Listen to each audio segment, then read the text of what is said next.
Hello, you cheeky ducklings, and welcome to the CranKy Ducklings Sea Duckling Open, the number 104. I'm your host, Steelmold. Still like the metal, mold like the thing you put the metal in so that it retains its shape when it cools down. Joined here today on production, as always, with Kuro, otherwise known as the 16th Squad Sanseki, otherwise known as Krupp, hero of the wasteland and savior of esports. It is Krupp. Hold on, I'm just double checking my levels on my microphone because they keep resetting, and I just restarted my PC. I had to restart my PC because the game wouldn't let me log into Battle.net for some weird, odd reason. It's a bug. Anyway, we are here. We're back finally after our big hiatus. Thank you, DreamHack, for adding to the scene. You know, DreamHack, for those who don't know, it's kind of a competition. It was DreamHack Fall right now. No, DreamHack Summer. Is it summer or fall? Yeah, it's summer. DreamHack Summer. I think. No, fall is the one that's coming, right? I don't know. Look, they're very new in the scene. It's very confusing. You know, but we as an established organization, the CranKy Ducklings, you know, we wanted to give them some time, you know, so we didn't want to collide with their schedules.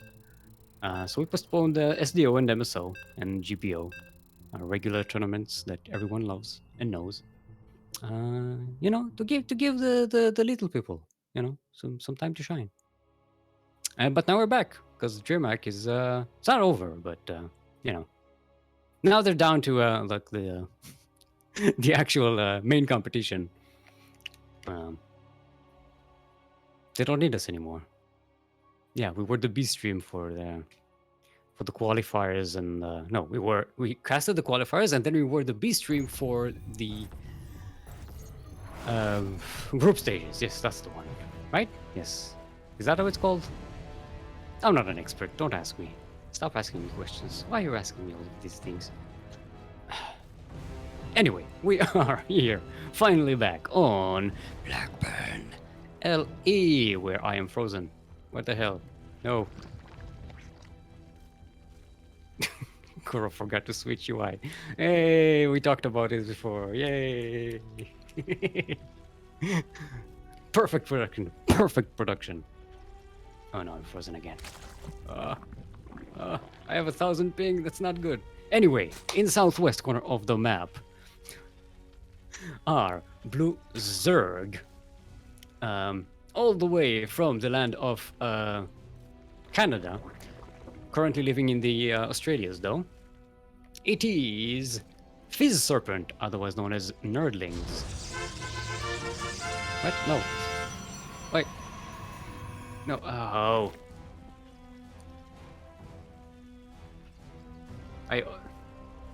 Sorry. No, that's Techno. I read the wrong. I read the wrong player.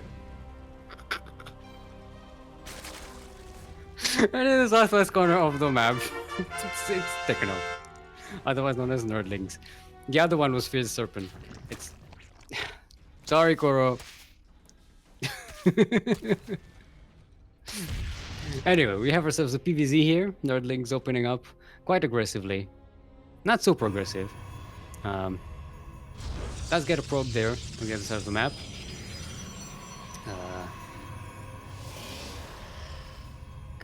I'm seeing a slideshow. Anyway, the Ducklings do manage to get into the natural, and that's a big problem for our Protoss player. There's a cancel on the Nexus. This pylon goes down. This might just be the end of the game right here, right now. Yep. That Zealot is not coming out. Now, the probes are enough to actually kill the Zerglings. It all depends on how Nerdling is going to be more aggressive. There are more Zerglings coming across the map. The wall is not a wall! The Zerglings are in! Oh! Okay, now the wall might finally go up. There are still Zerglings in the main base of FizzSerpent. Actually, okay, they're coming back. Now there's a Zealot here as well. They should be cleaned up. But yeah, that's a pretty good start for Nerdlings. Actually, that's not a wall. I don't think that pylon is actually blocking the... Yeah, it's not a wall. There's nothing to block it. Another pylon will go down, and more Zerglings are coming in. There are stalkers on the way, so this attack will be over. And FizzSerpent is... sorry, Nerdlings, or a Zerg player, is droning at home. So this should be the end of this, but still being really annoying. Sending one Zergling at a time to harass the mineral line. I like it. Now finally Zergling speed is on the way. Alright. So FizzSerpent is stabilizing, but they are behind on the workers. The natural base just now restarting. Nerdlings already has the third hatchery about to finish. So a pretty good start, but as we've seen before in the past, this could still go very wrong for the Zerg player, especially if they give the Protoss time to recover.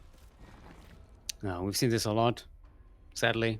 You get some early game advantage over the Protoss, you make some headway, and then you just sit back and you let the Protoss recover, get some tech, and then they move out on the map, and you're like, oh, we actually have a lot of army. I was not expecting that. Okay, so FizzSerpent scouts the third base of Nerdlings. Gets a good confirmation on that. Nerdlings is finishing a baning nest.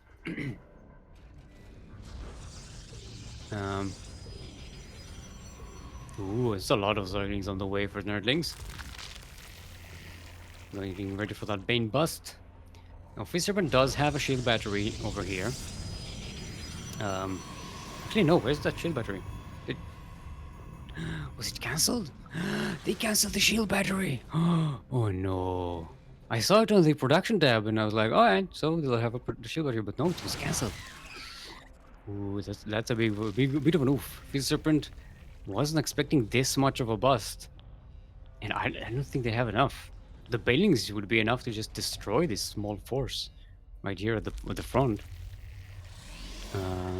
Warp tech has been delayed for a long time. It's just now starting. Now Legs getting ready with the Banes.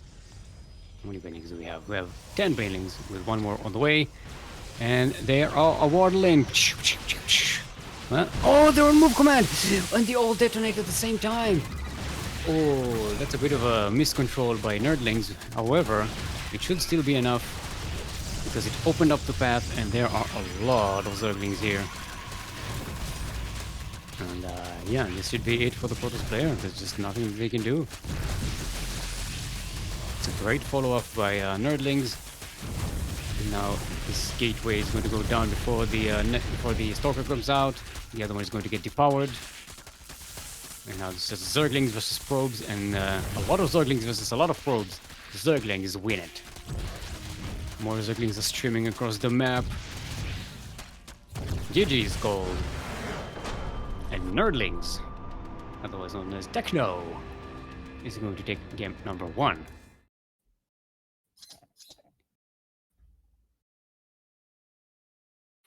See, I get confused, and I thought for some reason that Nerdlings was the nickname of FizzSerpent, and not Techno. So I introduced them, and then it doesn't help that the map, like, whenever the players are in a horizontal formation on the map, it kind of messes with my brain for some reason. You know. Look, I can't explain my brain. It's not my job to explain my brain. I'm just trying to help you understand what you are hearing here. So how are you everyone in chat? Oh, I see Nihongo is here. Nihongo! The current reigning SDO champion who has turned to Masters and is now disqualified from participating in SDO. That's how this streak was broken. Yeah, they had a 2 championships in a row streak. No, let's ask FizzSerpent what the next map is going to be. See 11 here as well, who signed up, waiting in the second round. Got RJ Skater, he isn't here. RJ Skater. RJ? No, Arj Skater. Not R. Well, it could be RJ if you say R as AR as R, and then you say the J with. Um.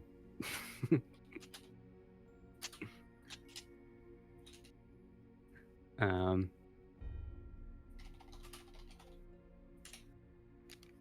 All right. So yeah, FizzSerpent apparently thought it was the best of one for some reason.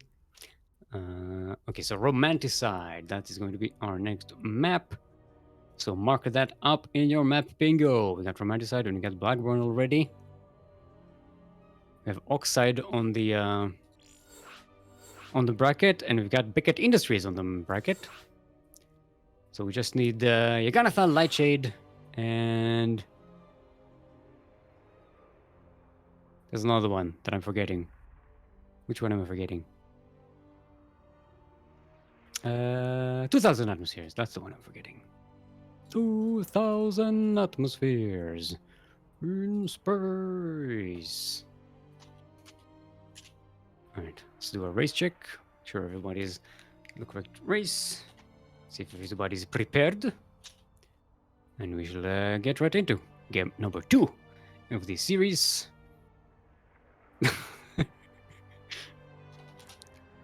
Well, let's get into it. We do have Blade waiting for the winner of this very match in the second round. Now we do have a double elimination bracket today, since we have a bit of a low sign-up. We have 6 sign-ups today, which is unusual. But it happens, you know. We haven't been around in a while. People's schedules have changed. So it's natural. But we do have the lower bracket, so that's one advantage of having a low turnout. People get a second chance. All right, everyone. Welcome to Romanticide LE, where I might actually get the intros right this time. As in the northwest corner of the map, all the way from the land of Malaysia, representing Fight to the Death. It is our Blue Zerg, otherwise known as Nerdlings. It is Techno.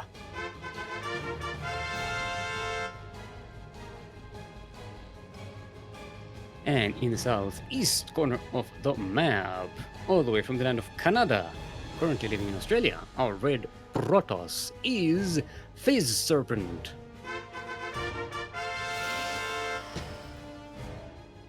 Is a FizzSerpent like a carbonated snake?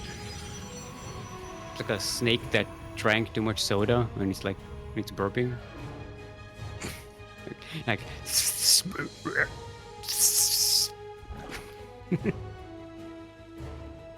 sorry, I just the image of a snake burping, like in a cartoon in my head. It has like a bulge in the middle of its, its body, and it's just going towards its mouth, and it's like.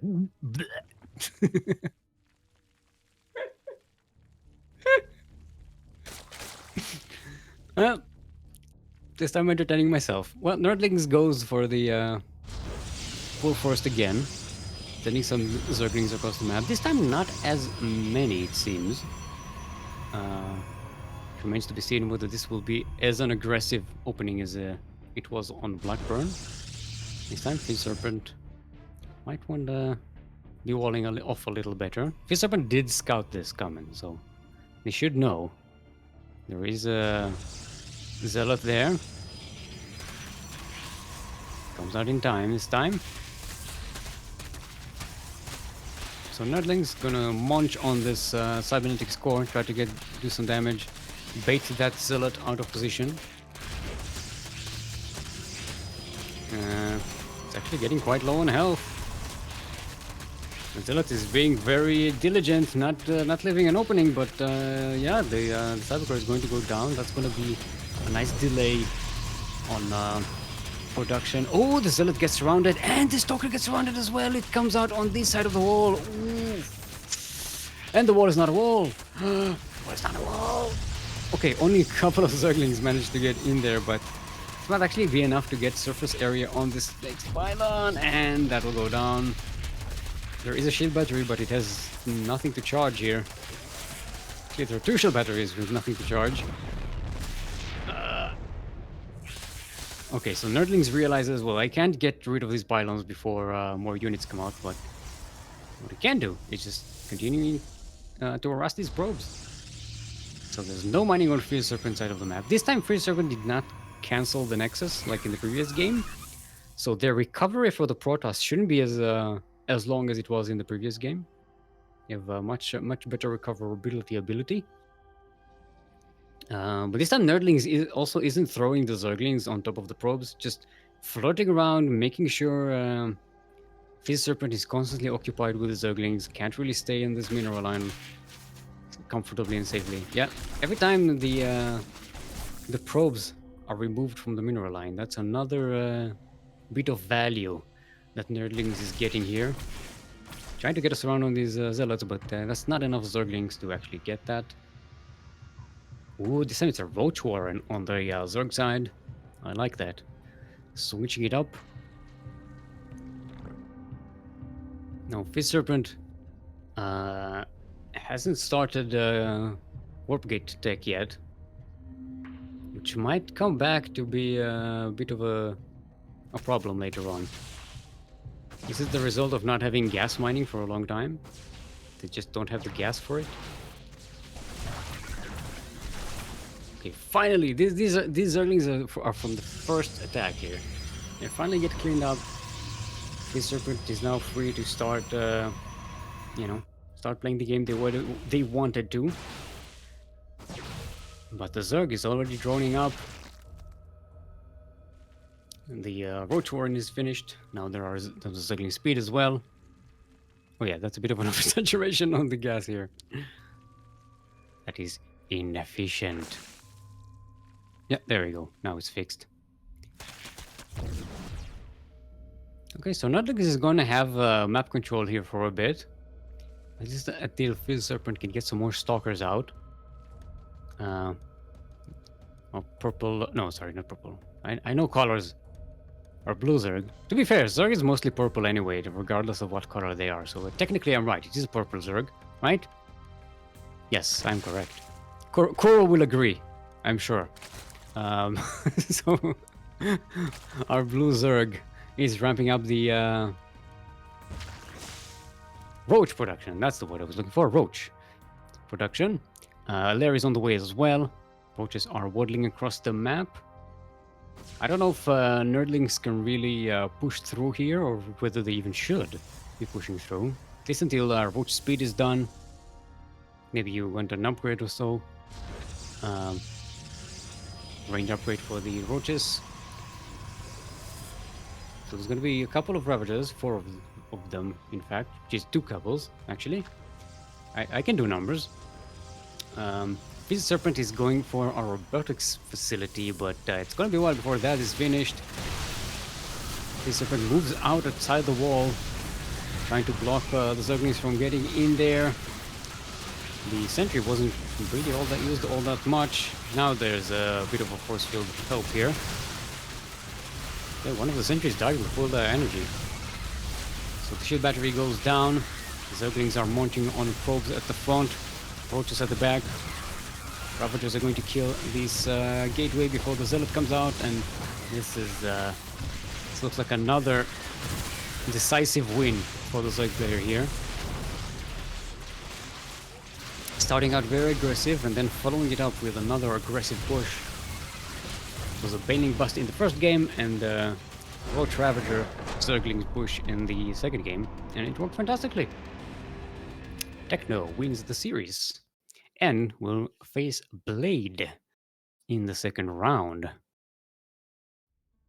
I'm trying to see. I don't think Blade and Techno played against each other in SDO. So there's not much of an overlap between them. Techno played at the beginning of the year, and Blade has been playing in the second half of the year mostly. All right, so here we go. Techno versus Blade. Next. Oh, we have 11 versus Asher. Well, you know what? Well, let's stick with Techno versus Blade. I'm, you know, something tells me we're going to see 11 later on in the tournament. Oh, yeah, unless Blade isn't here. Ah, Blade is on their way. Okay. So let's quick. Okay, so let's do 11 versus what was it?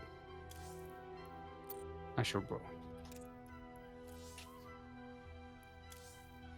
Okay, so a Blade apparently is still on his way home.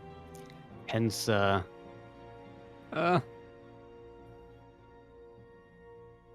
I think they may have started without us. No, they haven't. Okay, I'm getting an invite.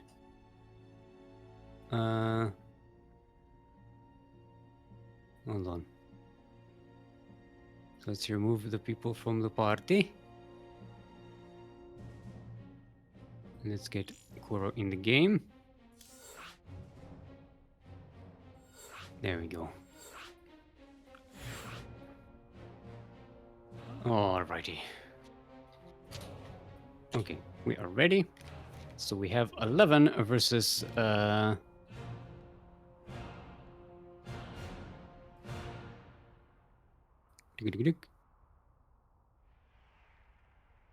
11 versus Totoro here. Totoro is AsherBro on the bracket.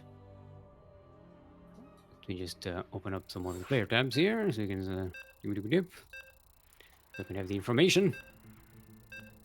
I don't have the information in my head because my head is not capable of retaining information. It's capable, but it's not very efficient. It's a very inefficient process. Let's make sure we hydrate our hydras.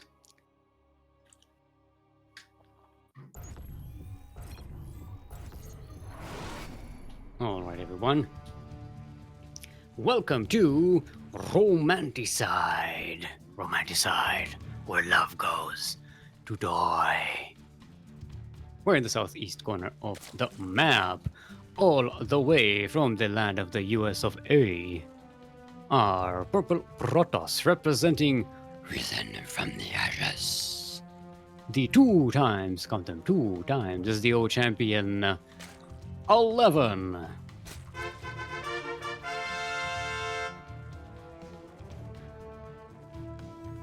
And in the northwest corner of the map, representing Platinum Heroes, are Pink Terran, otherwise known as Totoro. Give it up for AsherBro.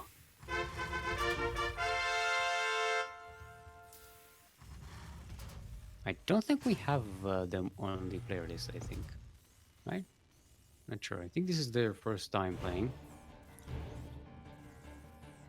Yeah, we don't have them. I can't rely on my memory to know who is new and who isn't, because, like I said, my brain is not good at retaining information. Okay, 11. Going for the hatch first. Nothing crazy. This is TVZ. TVZ is a matchup that I think a lot of people forgot exists. It's other matches have been getting more attention, you know. Because this one is pretty much kind of gotten, I wouldn't say stale, but it's the meta is kind of balanced itself, or settled. Settled is the word we use, right? For meta. Meta is like dust. It's going around when it's active. It's all around in the room, being dusty, causing you to sneeze, causing allergies. But after a while, it settles on the ground. And unless you go around kicking it, you should be fine.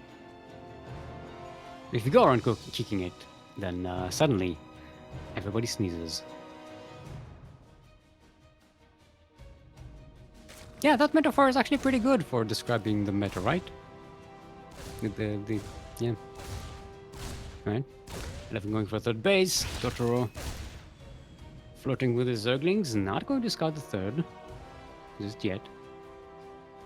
Although that, you know, shouldn't be as big of a surprise. We do have a tech lab coming up on the barracks first. So, oh, actually, no. This is Turax. This is 2-1-1. I didn't notice that. It's a 2-1-1. Yeah. Yeah, Totoro is going old school here. Yeah, Steam is starting already. Now, let's see if 11 is going for the scout. So going to realize what they're up against pretty soon. And 11, being the competent Zerg that they are, should be able to deal with this. Alair is on the way. Zergling speed is coming. Newly birthed queen ready. 11 droning up a little bit. Should now, you know, realize, okay, I need to stop droning and start to get my defenses ready because this is 2-1-1. It's a whole bunch of Marines. Steam's halfway done, almost halfway done.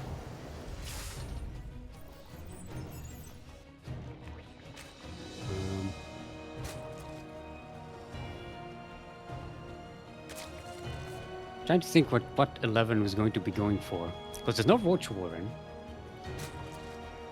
It's just going to be Zerglings. No Baning Nest either. I don't know, maybe 11 is kind of misreading this? Oh, 11 is droning up. I don't know if that's the best thing to do because Steam is about to finish. Medivacs are on the way. Okay, 11 going for a Spire.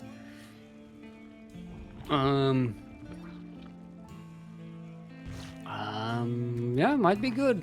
I don't know, because Totoro is actually going for a fusion core. Thank you for showing that, clicking on the building, Koro, because I forgot what it's called. the thing what makes battlecruiser, the building that makes the battlecruiser building, or Liberator range building. But it's usually battlecruisers. But as Kuro is pointing out to us right now, the starport is actually does not have a tech lab, so maybe it's for Liberator range? Question mark. It's a bit questionable, but it remains to be seen what's going to happen. Problem for 11 is they only have Zerglings, and not a lot of them at that. And the creep spread is kind of not quite there yet. Alright. Totoro is landing near the corner of the base. There are a lot of Zerglings here, and you're going to need to find a good positioning where you can't get surrounded. Like so. This is not a good positioning. And Totoro realizes we gotta get out of here. 8 Mutalisks are on the way. 2 starports are being made right now. One is already finished, the other one is about to finish. So yeah, so this attack is just a bit of a distraction here. I don't think I've seen that. 2-1 into battlecruiser. It's a 2-1-3. It's a 2-1-3. It's a 2-1-3. This is a weird. I don't think I've ever seen this. Now 11 does have a lot of Mutalisks here, but the wall is a wall. The Ducklings can't quite punch through that, and the Mutalisks definitely don't want to go up against Marines with Steam. So they are going to be harassing here a little bit. We don't have game hard, but 3 SCVs died in there. Okay, so the Mutalisks are going to assassinate one of the tech labs on this. I don't know how much you want to sacrifice Mutalisks for that, because that doesn't delay Totoro by a lot. You can only make one battlecruiser at a time anyway, with the 2 base economy. So, alright, going into the natural. But there are Marines here! Yeah! That was not good. 7 Mutalisks died, 5 SCVs. Yeah. Not the best of trades here.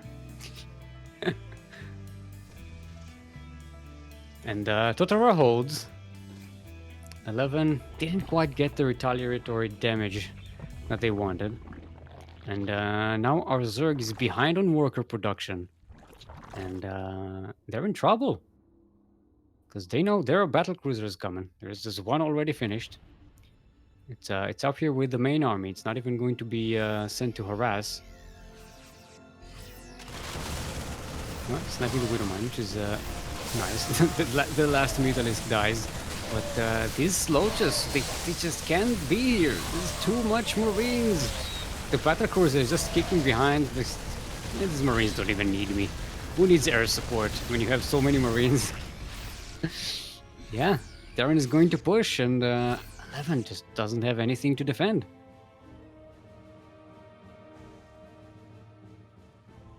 There's one Corruptor right now in the air. That's in 4 Queens. That's the only anti-air that 11 has right now. And 3 battle cruisers are being made at a time now for Totoro. This is the Terran dream right now.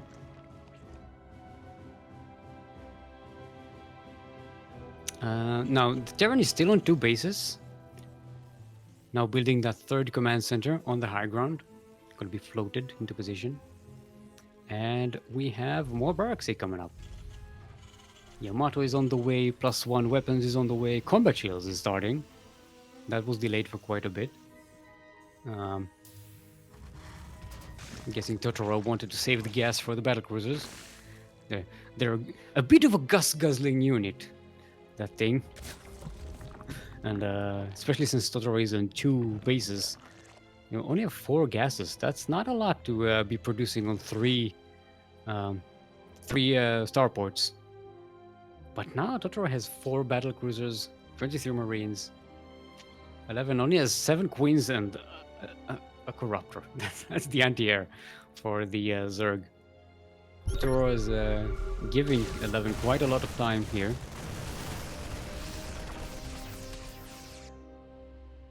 Bending speed is being researched, but there are no bendings just yet. And 11 really needs those bendings to clear the ground. But even if the ground is cleared, the queens are already dying. One battle cruiser will be blinked away to safety, but the others are nice and snug here. One might be recalled. Yeah, Yamato isn't finished quite yet. It's about to, so these spores are not long for this life. Especially when the marines on the ground and everything else dead for 11. Marines can just clear a path for the battle cruisers. And the corruptors are coming in, but problem is corruptors don't shoot down. Ooh, what is this? That battle cruiser! No, it teleported to the wrong place. Oh no, what happened? I think Totoro misclicked. They blinked into the Zerg base instead of back home. Yeah. Oh, it's a bit of a throw. Throwing 2 battle cruisers that should be safe is a bit unfortunate. That might actually keep 11 in the game right now. That's a huge loss for Totoro. That said, if you look at the units lost tab and the lost resources situation, 11 is in a lot of trouble in this game, but they are getting 4th base. Keep in mind, Totoro is still on 2 mining bases. There's a 3rd command center, or is it actually? Yeah, it's an orbital. There's a 3rd orbital now floating into position. And now 11 is intercepting the battle cruisers in the middle of the map. They are actually getting very low on health. It's dangerous. One of them almost dies here. This one will probably die. One more volley might have done it. Very nicely done by Totoro. But that means the battlecruisers are no longer a threat for 11's base, and 11 is starting to threaten right here on this side of the map. The 3rd might actually go down or at least get cleaned up. That's a lot of workers on the 3rd. It's way oversaturated. It's being munched on by these Zerglings. 25 dead SCV, 29, 20, 31, 32, 33 dead SCVs. 11 is actually turning the tide here, but it's still going to be dangerous because there's nothing to defend at home. And if Totoro pushes right now, 11 is going to be taking so much damage. And Totoro really needs to push right now. Totoro needs to deny 11 that 4th base. Otherwise, the tide of the game is really going to change very soon. I've been getting more corruptors. How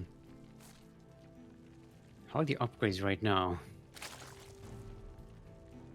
So they're okay. They both have +1 range, but 11 is going for +1 carapace and +1 melee as well. So gonna be a little bit beefier in terms of upgrades. +2 carapace already starting as well. There's also an infestation pit, and that fourth base is taking gases. So the tech potential for 11 is going to be really, really high, but the army supply, look at the supply right now. The army supply for Totoro is just so high. I don't know if 11 can actually survive that much. 3 battle cruisers, 48 marines, and now there are marauders there as well. It's going to be pretty good against these Banelings. Well, they're actually not here at the front, and the Banelings managed to connect with the Marines. They are pre-split, so they don't do that much damage. No Baneling connections, but they are not that great. 11 jumping with the corruptors on the battle cruisers. One battle cruiser will go down, another will blink away, and there's just way too much on the ground. 11 is going to be losing that third base. Doesn't quite have the defenses ready yet. Approaches are being made. Corruptors are floating around with these marines trying to get to battle cruisers. They are going to get this battle cruiser out of the fight. Approaches are here, but look at these marines just started stepping. GG is called. And Totoro, otherwise known as AsherBro, is going to be taking game number 1 against our champion 11. There we go. It's an interesting one. Wait, was that game 1 or game 2?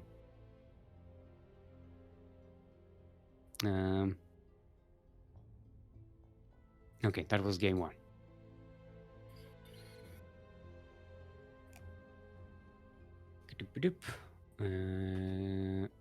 Let's get Kuro an invite.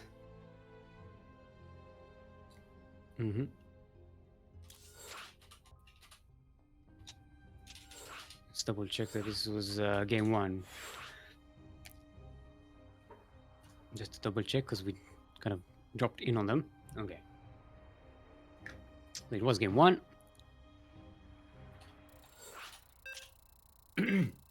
So Lightshade is going to be our next map. So add that to the map pool bingo. If you are like me and you follow these kinds of things, you're striving for full completion of the tournament. You want to see every map being represented. Now we've got Lightshade as well. We just need Oxide, which is on the bracket. And we have Beckett Industries, which is on the bracket as well. We just need Yaganatha and 2000 atmospheres. These are the ones that are missing. Alright everyone, welcome to Lightshade, LE Lightshade, the lightest map in the map pool, except it isn't, it's just grey. In the southeast corner of the map, the count them two times, as the O champion from the US of A, representing Risen from the Ashes. Our purple Zerg is in fact 11.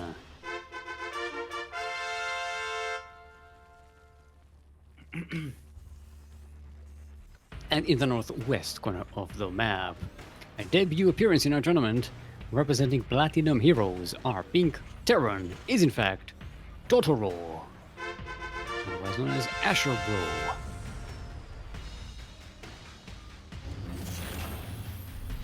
Alright. Let's see if we get another 2-1-3. It's an interesting one. It's pretty good against Zerg, but I think if 11 realizes it a little bit earlier than they did in the previous game, I think it would be shut down a lot harder this time. Right. Okay. They're always using the Brood Wars um, skin for the command center. Did they upgrade? I think they upgraded it, didn't they? I think they did something to it because it doesn't look as bad as it used to. Yeah, something is weird about it. Still don't like it though, especially since it messes with the coloring. Because right now it looks like an orange player, right? It looks like the command center of an orange player. I don't know why they would do this. Because, you know, they usually have pretty strict guidelines about for artists on what colors to use and on which unit and which building so that there's no, you know, ambiguity. Yeah, I don't know why they dropped the ball on that one. But I know why, because it's Blizzard. Let's not talk about them. Yeah, and remember Immortals. The age-old game of how many Immortals can you see right now? When you have a bunch of Immortals with the was it the Nerazim skin for the Immortals that looked a lot like a stalker? It's just weirdly colored.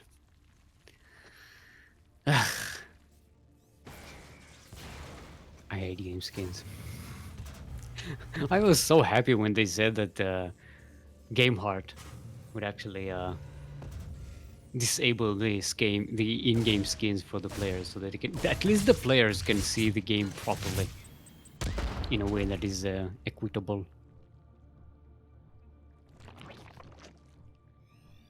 All right, so nothing crazy going on in the game so far. This time Totoro going for a very, very solid TVZ opening. We've got some Hellions, we got a Viking to clear up Overlords. A bit of an early Marauder production here. Ooh, there's a quick armory.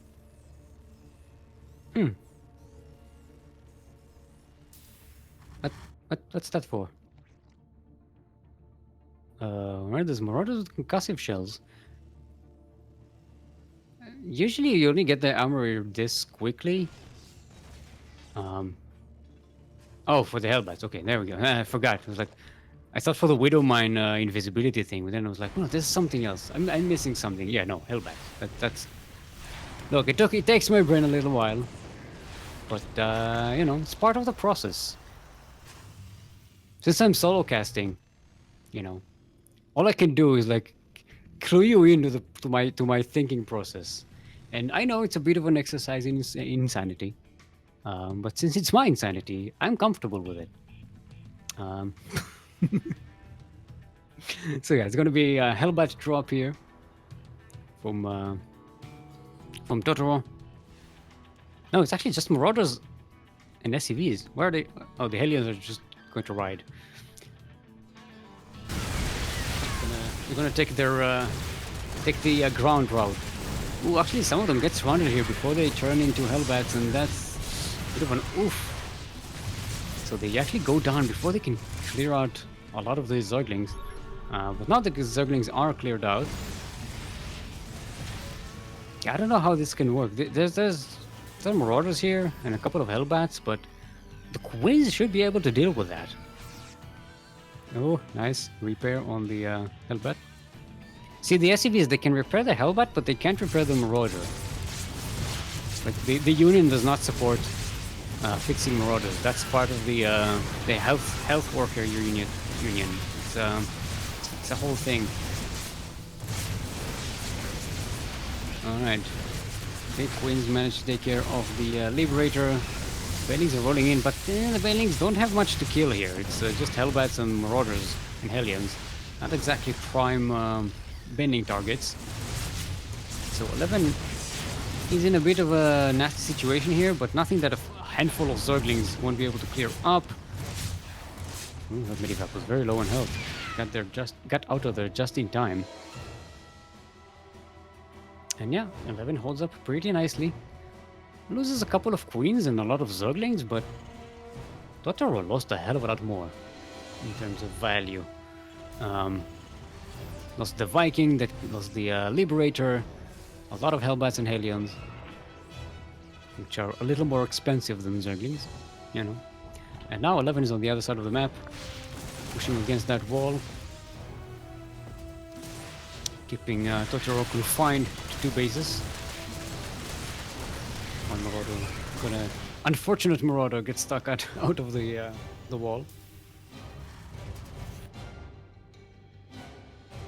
Okay, so Steam is on the way.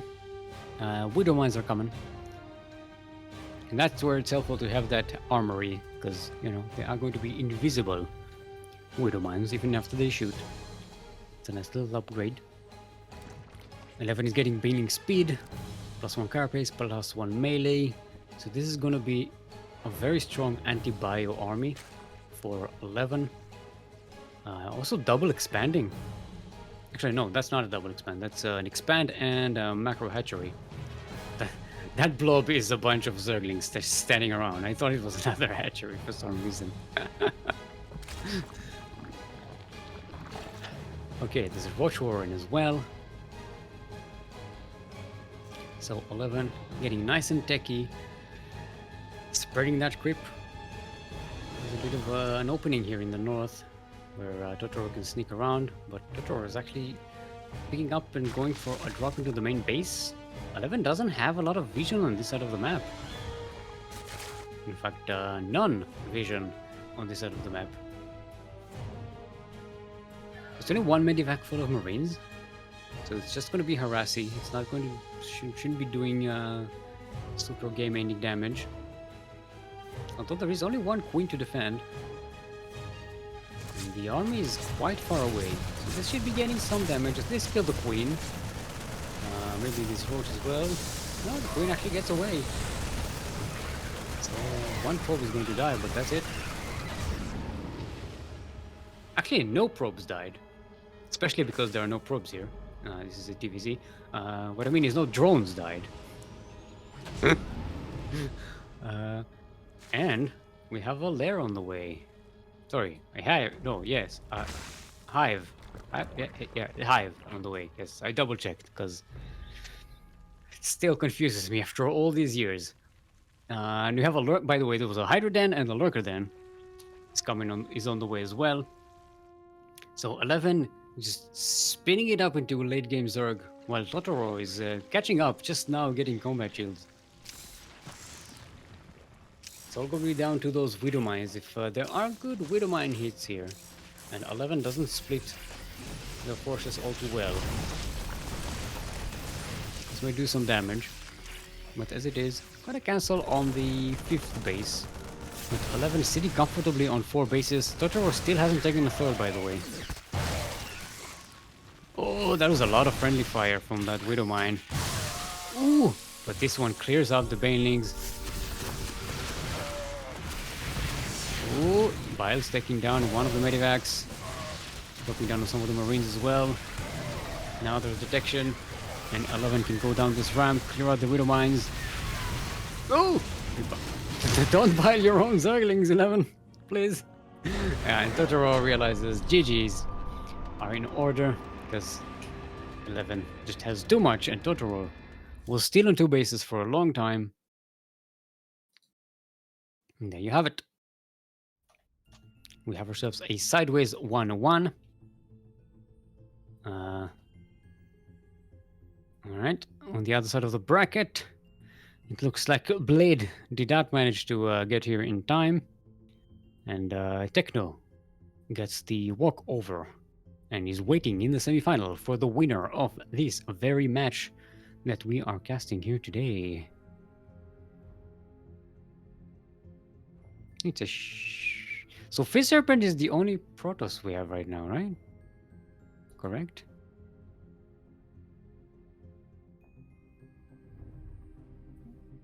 Well, Blade... Well, we still...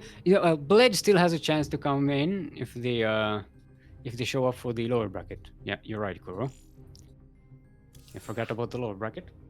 So Blade isn't completely out of the tournament.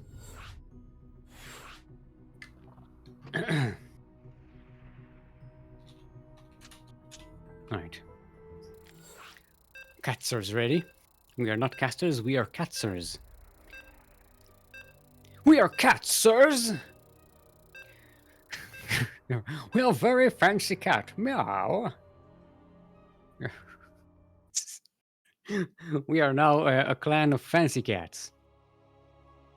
Speaking of cats, shout out to Dally Cat. It's her birthday today. Whoop whoop! Happy birthday, Dally! I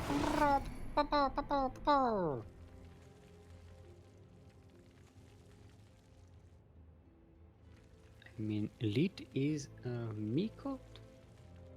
Mikot? What?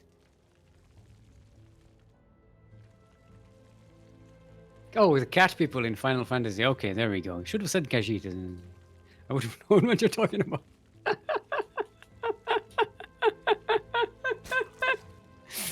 Sorry, okay. We did find a feature to show Discord chat on stream, but we haven't figured it out yet. I want you to see how Kuro confuses the hell out of my brain sometimes in chat, in Discord chat. All right, everyone. Stop talking about Final Fantasy, Kuro. We have a job to do. We are on 2,000 atmospheres in space. We're in the southwest corner of the map, currently sideways 1-1 in the series, representing Risen from the Ashes and the land of the US. Our purple Zerg is, in fact, 11.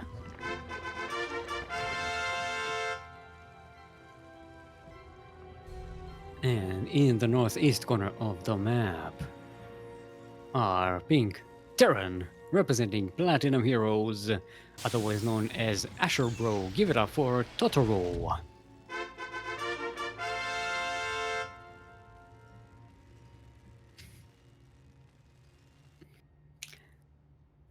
Khajiit has wares if you have coin.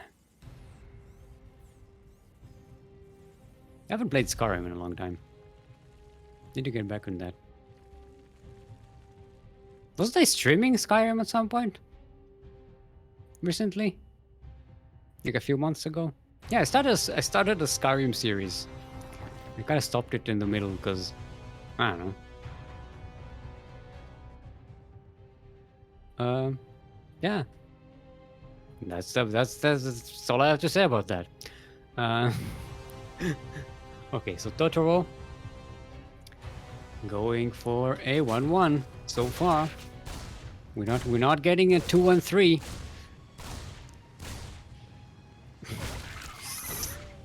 That 2-1-3 really knocked me out of my boots because it's not something you usually expect to see in TVZ. Like, I understand they're going for battlecruisers. Battlecruisers are a good unit in TVZ. There, I said it. Battlecruiser is a good unit for TVZ. You know, things have changed from back in the day where battlecruiser was a stupid unit and you should not have made it. But yeah, but making 3 battlecruisers at a time on 2 bases is a bit of a stretch. And I think it only worked because 11 didn't realize what was happening and just didn't counter it. Yeah. I don't think as a strategy, 2-1-3 is something you want to go for. All right. 11. Opening up very standardly as well.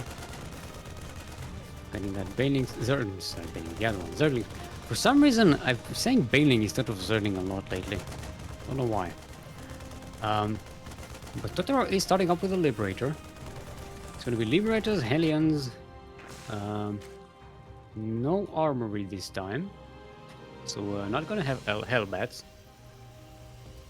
I'm assuming it's going to be just a simple 1-2 prong, multi-prong with Hellions and the Reaper on one side and the Liberator sneaking around while the Hellions are distracting the Zerg. Okay, Steam is on the way. How many barracks do we have? Still have only 1. Oh, yeah, 2 on the way. Never mind. The bailing nest is halfway done.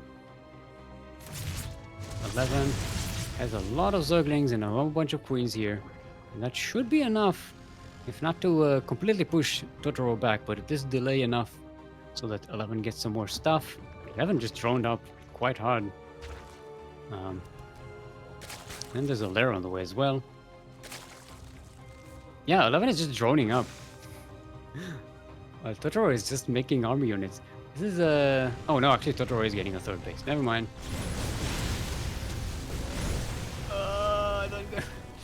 The Zerglings trying to get us around on these Hellions off grid is quite dangerous. But now the queens are here. We should push these Hellions away. Does lose 5 SCV, not SCVs, drones to the Liberator in the main base. So that's a bit of a shame. But 11 still ahead in workers. The Liberator manages to escape, which is nice.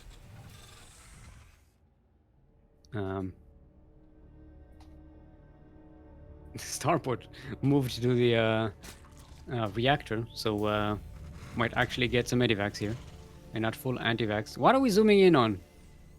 I don't understand. What? Yeah, I was just talking about that. The Marines standing behind the reactor? They want to stand behind the reactor. Look, it's cold out there. They want to warm up. Stop judging people, Kuro. So judgmental. Ooh, speaking of judgmental, 11 gets 11 more drones and 3 more gases, and I'm assuming there's going to be some kind of tech switch here pretty soon.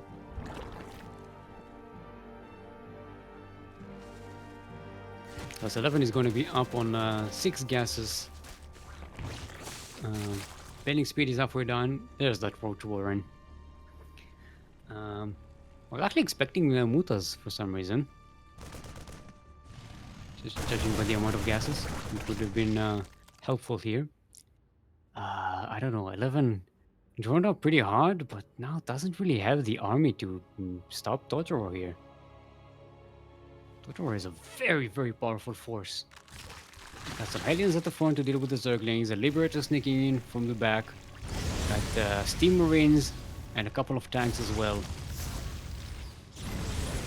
Liberator sticking up the main base while this is going on. The Banelings have not been finished yet. And this, but this is the Iron Creep. So Totoro really needs to be careful, backing away to the tank range. This is the prudent course of action. And Totoro's upgrades are just kicking in. +1 weapons, armor, and combat shields. Where are the medivacs? Oh, they're coming in. They're coming in. So now there is healing. Albeit a bit low on energy. Stressful Banelings are trying to roll into the Marines, but they don't quite get there. Tobias trying to land on these medivacs, pushing them away. But now there is a whole bunch of roaches and ravagers, and 11 manages to actually hold it pretty nicely. Sacrificed a lot of units for it, but it's fine for Zerg, you know. It's expected. You throw a lot of your units at the enemy, and as long as you survive, you're good.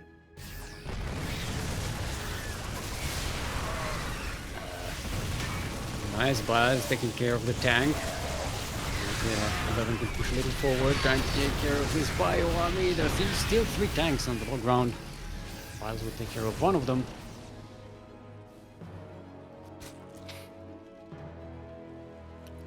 Right, the Hydralisk then is finished. There's an infestation pit as well. So I'm assuming 11 is going to go for lurkers once more. It's pretty decent against bio. And that AoE. It would be nice to have some more Banelings replenished. 11 has 5 Banelings. They're just right here at the front. There's nothing that gets a bunch of Marines up a medivac quicker than speed Banes on creep rolling towards them, right? Like, oh, we can't stay here. We gotta go. It's nice to have them, even if you don't get the connection. Just to have them as a threat.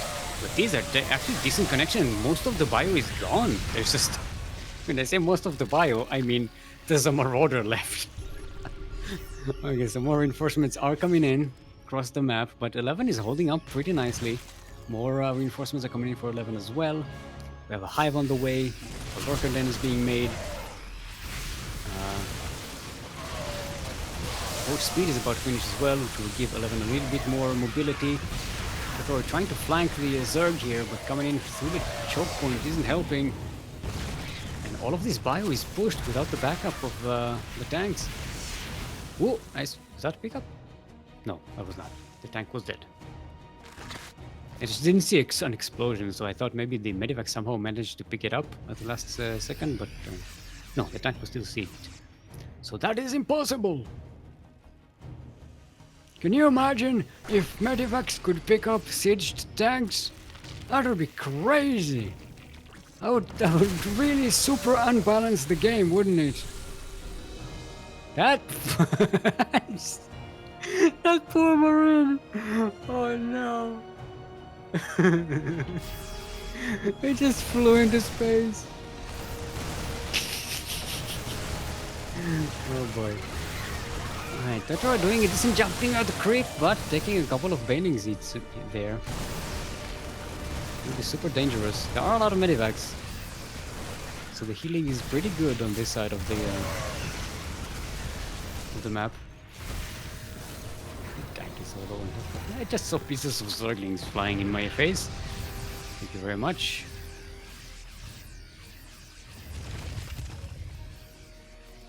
Alright. So 11 is way up in workers. Has the economy to keep throwing units here and maintain Totoro at arm's reach. Now there are lurkers here as well.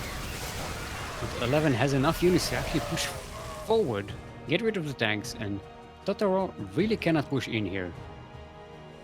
On creep with lurkers and speed banes.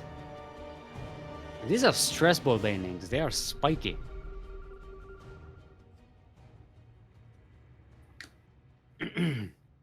Sorry, was hydrating my hydras. So Totoro did get a third base, now getting a fourth base as well on location. I think this is the first game where we saw Totoro manage to hold the third.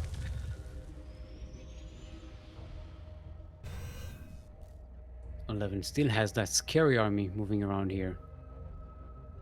Getting a big bank, about to max out.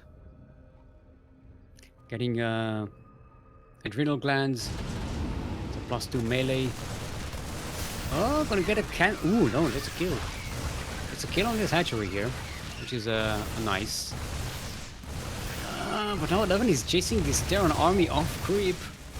It's yeah, this is good for Totoro, kiting all these units, and you can pick up with medevacs the second you want. But Lurker's range is about to finish. Adrenal glands is about to finish. And now 11 is in a position to start pressuring Totoro on that side of the map. While enjoying the 6 bases that they're about to have. Viper's on the way. Which is kind of the next level for the Zerg here. Oh, the Lurkers are coming in, they're dug in. They don't have the quick diggy upgrade, but they do have the range upgrade. They're cleaning out these factories. Not quite close to the mineral line, but now they're going to be pushing forward. Mineral line is going to be evacuated before they can get there. Totoro's harassment in the southeast might kill one of 11's bases, but that's really not a problem because 11 is just destroying Totoro's army on this side of the map, while still has that other 5th base in the on the west. The Vipers are here. They don't have energy or anything, I think. We'll have to wait until you can use them. But the Lurkers are doing a lot of damage in the meantime. 21 dead SCVs as the boys are being pulled here. Tank is sieged, but immediately gets surrounded by tanks. Actually gets yanked out of there, but there we go. 11 takes game number 3 and the win. So we're gonna have ourselves a ZVZ semi-finals, which is gonna be nice. Now, AsherBro, not out of the tournament just yet. They are going to be going up against FizzSerpent in the lower bracket. Still the players. No versus 11 next. We need them in party. Let's invite party. Techno is Nerdlings, right? Yes. I remember things. Let's check. I didn't. Did 11 go up against Techno in the previous? I think they had at least one series in a previous SDO and a recent one. Doop, doop, doop, doop. Actually, not in a recent one because Techno actually hasn't been playing in a while, but they had gone up against each other earlier this year. Okay, everyone is in the party as we go on Oxide. Well, we are oxidized. We are breathing. All right. Assuming US West, that's what we do here. And doop, doop, doop, doop. I can take this time to remind you that we have a Patreon page. Yes! Exclamation point Patreon will send you to our Patreon page where you can pledge to support us on Patreon. And if you pledge to support us with $5 or more per month, you will get access to our subscribers only channel in Discord. Sorry, got the word sub stuck in there for some reason. And also the benefit of not only helping Yaku Zaku with his homework, but replay packs. That's right, replay packs from the many professional tournaments that we are organizing. They are a very helpful tool in helping you to get good and prosper in this game. Let's double check that everybody's ready. Ready. Okay. Let's get right into it. Boop. Boop. Boop. This is the issue with the lower brackets is that just now the lower brackets. This is the first lower bracket match that we have right now. AsherBro versus FizzSerpent. Because it takes a while for the lower bracket to fill up. Never mind about that. We are not in lower bracket. We are in the semi-final of the upper bracket. Between these two players on Oxide, where we are oxidized. We are breathing. In the southwest corner of the map, all the way from the US of A, representing Risen from the Ashes, are Purple Zerg and 2 times SDO champion. Give it up for 11.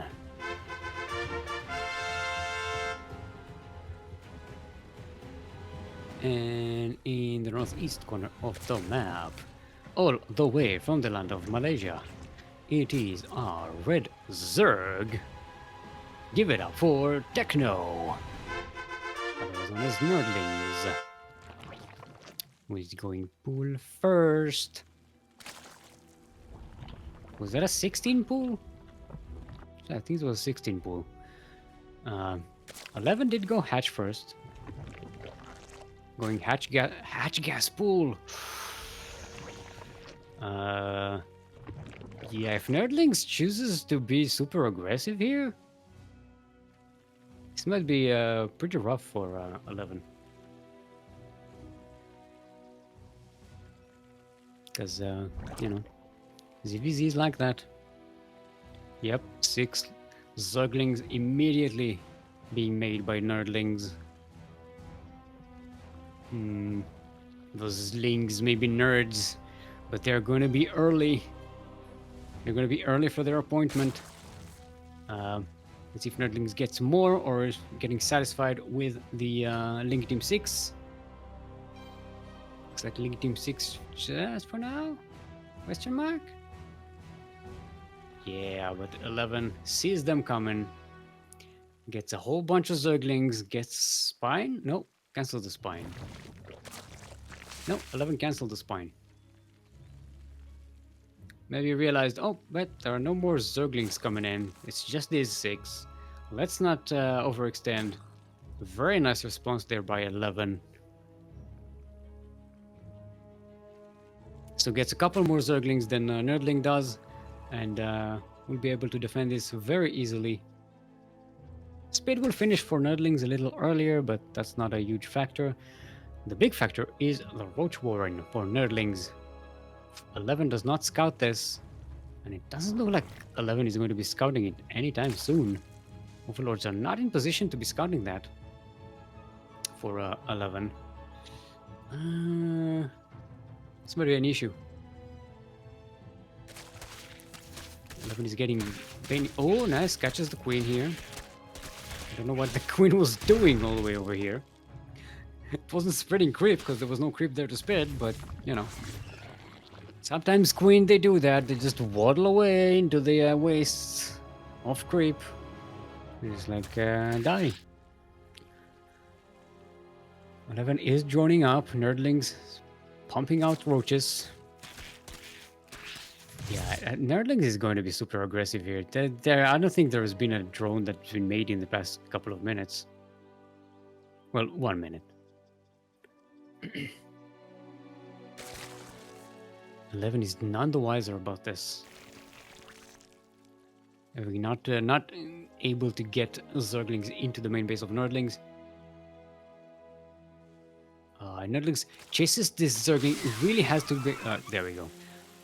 We wanted to get that Zergling before it saw the roaches, but now 11 knows. Starts a spine immediately. Already had Zerglings being made on the way. Gotta shore up these defenses. The Banes, they don't do much against roaches other than clean their barnacles. And even more spines coming in. Yeah, this base is going to have to be cancelled. Actually, 11 comes out to defend this. Doesn't quite get us around on the roaches, but the Bendings are here, so Zerglings just have to back away. They can't defend the roaches. Ooh, great connections there. Isn't enough, though. Yeah, looks like it is. 11 cleans out the Zerglings, even has 1 Bane remaining. Oh no, he's going to get assassinated by the roaches. But the hatchery eventually has to get cleaned up. Cancelled. That said, Nerdlings lost enough that they just can't push in here. With the queens and the spines, that's not enough roaches. There aren't any Zerglings to get in there and get us around on the spines and the queens. Okay, now there are. 3 of us around on the queen, 1 queen will go down, but more Zerglings come in for 11. 11 feels confident enough to start droning up again. And so does Nerdling. We have a lair on the way for Nerdlings. Now it should be noted, because Nerdlings got the cancel on 3rd base, they're not economically super behind.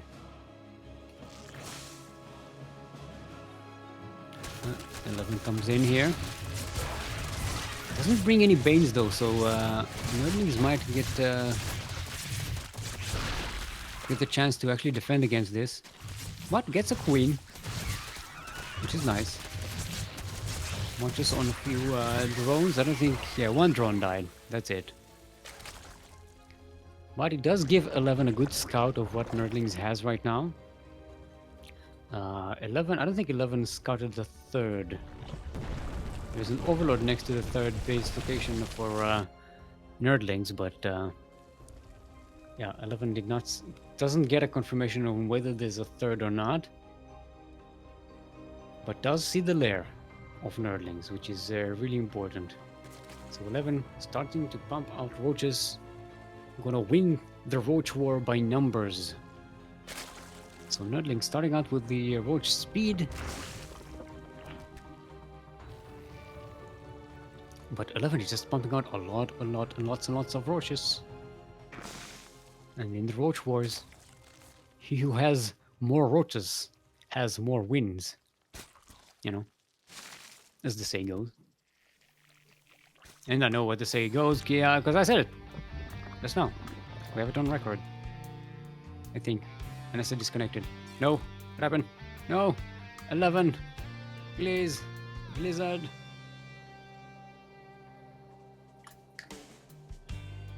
Well, yeah, not like this. Yeah, this is a PC or game crash or PC crash. I was casting Queen's Gambit with Lady Azilus, Queen Azilus, on Wednesday, and we had a lot of crashes, game crashes for the players. It was very disconcerting.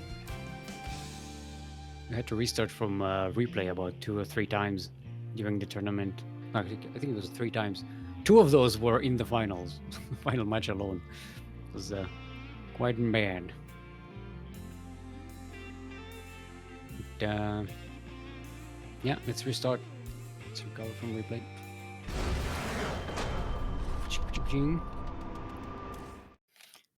It's a good thing we have that technology available. It's nice. I don't see 11 in chat just yet, so I'm assuming the PC crashed, right? Which if it was just a game crash, 11 might actually be in game right now. Oh, there's 11. No, that's not. That's just 11 disconnected from. I saw the note 11 disconnected from the party, but because it shows in chat, it says it as if 11 said it. So I thought 11 was here, but no, I'm just a moron. Don't mind me.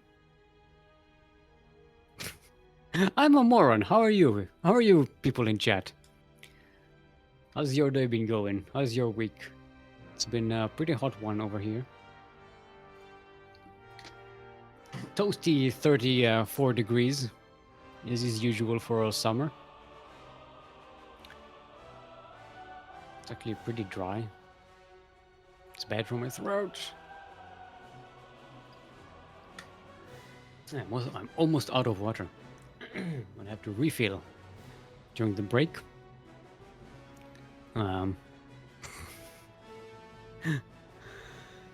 Ay.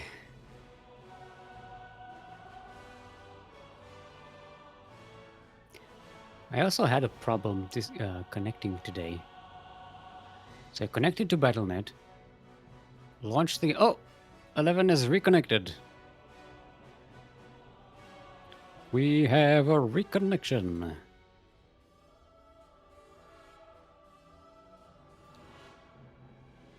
All right. Do you want me to restart from replay, or do you want to do that group? Where are my replays? You're a little more practiced with this. Only leader can. Okay, so I'll do it. Just make sure I have the right one. Cover game. No, I'll do it. Look, sometimes you have to learn. I'm not afraid of it automatically selects the players, right? I don't need to do anything. As far as I can remember. No, 11 left the party? No, why? That was not needed. There we go. Okay. Let's do a recovery. Hold on. Get out of here, chat. You're in my way. So let's recover 10 seconds before.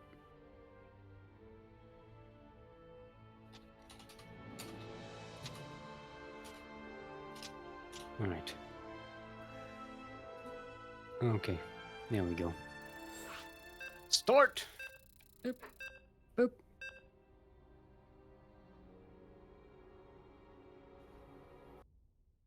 All right. There, I did it. Oh, maybe I spoke too soon. Now he's going to crash on us. Recovering. Recovering. Recovering. Recovering. I like how the game plays itself. Like right now, part of the recovering process for the replay is that the game is actually now playing itself, right? As the two players, it's doing the exact same thing. I don't know. I find that pretty cool. It's very authentic. Wait, why are we on? Oh, we're on SG server. How did we end up on SG server?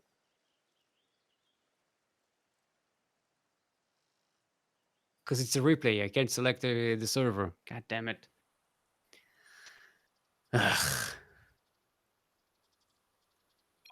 All right.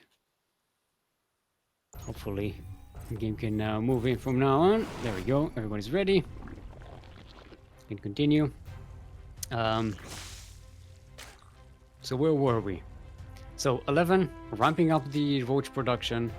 Nerdlings going for upgrades, the speed upgrades, but falling a bit behind in terms of the roach production. 11 is about one cycle ahead with 15 roaches to 7. And 11 also has that third base coming up. So, you know, that's another added bonus that will allow some more roach production. Stop. Look, I have like 500 ping to Singapore server. It's a slideshow. So every time, sometimes when you just hear me like waiting, I'm just waiting to see what happens in the game because it's freezing on me. All right, 11's trying to push here. One Bailing's gonna die, I think. Yes, he died. The game froze on me as soon as he shot this. Why? Wait, why are the roaches? Why do they have 2 skins? Am I the only one saying this? You gotta see this too. Cool, right? There are 2 roach skins here. I'm not delusional, am I? Some of the roaches have like purple not mandible, claws. And the other ones have like dark claws. Like it's weird. They look the same. Hold on, I'm gonna take a screenshot.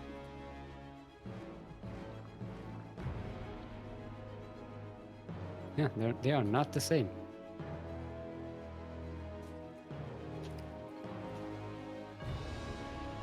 Okay, now if you zoom out, you see it better. Okay, there we go.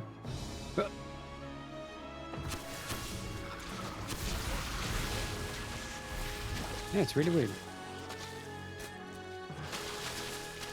Alright, so Nerdlings does have the big defensive position here. 11 can't really push up that ramp very easily, but 11 doesn't really need to. Oh. We have a Nidus coming out on the other side of the map. I completely missed the butt. But the face is going up in 11's main base, and 11 is none the wiser. Nerdlings is there on the other side. There's only one point to defend. And 11 has to make the decision. Do I go back home or do I push forward? 11 is hesitating. Can't quite push forward here. But that won't break Nerdlings. But gotta mount some kind of defense at home. 11 decides to kind of sack the main base here. Keep an eye, 11 is still ahead in workers. So it's not the worst for him to buy some time here. And now the roaches are being made at home. Gonna try and mount a defense. There's another Nidus popping up though. Right here. Spines are being repositioned for 11. But 11's main army is on the other side of the map, not really doing anything while this is happening. And Nerdlings has a free reign on the map right now. Can defend at home, can attack on the other side of the map. And going into the natural, 11 finally makes a decision and brings all of the main army back to defend that natural. To be fair, if 11 kills all of this force right now, should be okay, because he kept the 3 bases. The The lair is okay. Just needs to clean up the Nidusay. Both of them. There's still another one. That 11 doesn't know. Oh, like okay, there. He does know, but it is gonna get cleaned up.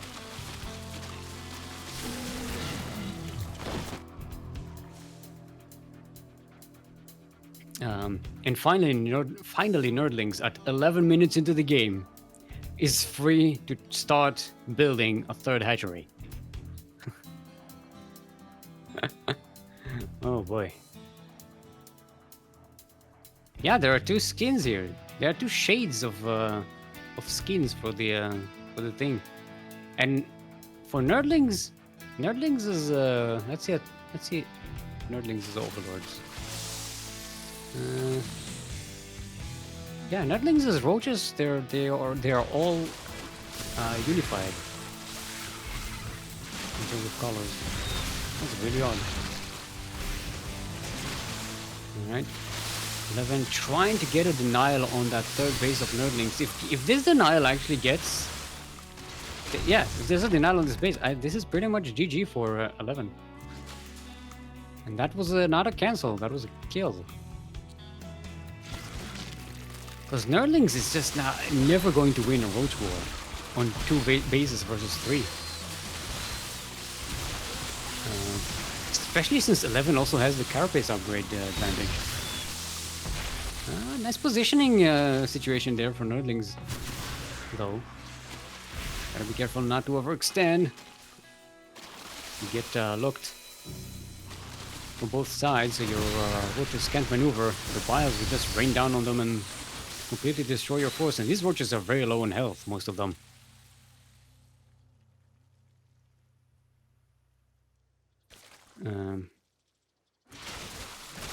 We actually are, Alexandros, we are using Game Heart, but Game Heart only removes the skins for the players. We can still see them, the observers.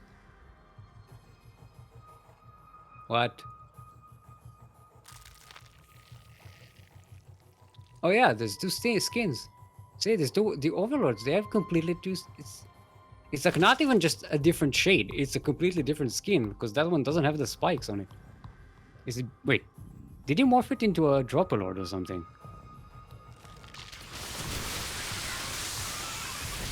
It's not morphed into a Dropalord, right?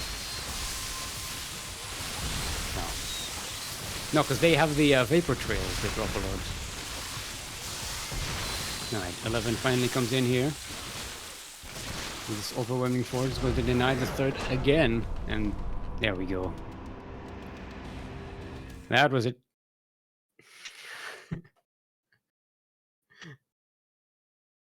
This is a roller coaster of a game. Not necessarily because it was what was happening in the game, but what was happening around it. All right, let's get back to... No, stop. I don't need placement. I need custom. Thank you. Lightshade is going to be our next map. There we go. Yeah, it's not the Dropalord difference. The Dropalords have like... They have like vapor trails coming out of them.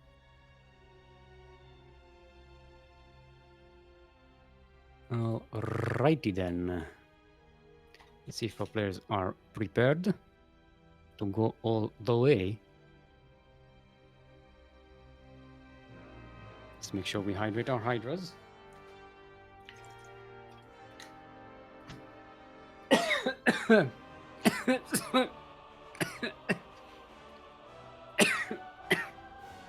Sorry. I swallowed wrong and yeah, that's not good. Usually I'm very careful when I'm drinking while I'm casting. Not to do that because this really destroys your voice, but don't worry. It's gonna get cleared up in a minute or two. Until then, I'm going to sound like a bit like Kermit the Frog. Hello, and welcome to Sesame Street. Yay!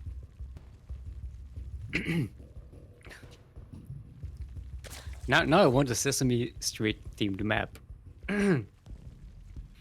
Get on it, Avix. Welcome everyone to Lightshade, the lightest map in the map pool, except it isn't, it's just grey, in the northwest corner of the map. Currently up 1 in this best of 3 semi-final of today's Sea Duckling Open, the number 104. Our purple Zerg from the US of A, representing Reason from the Ashes. It's 11.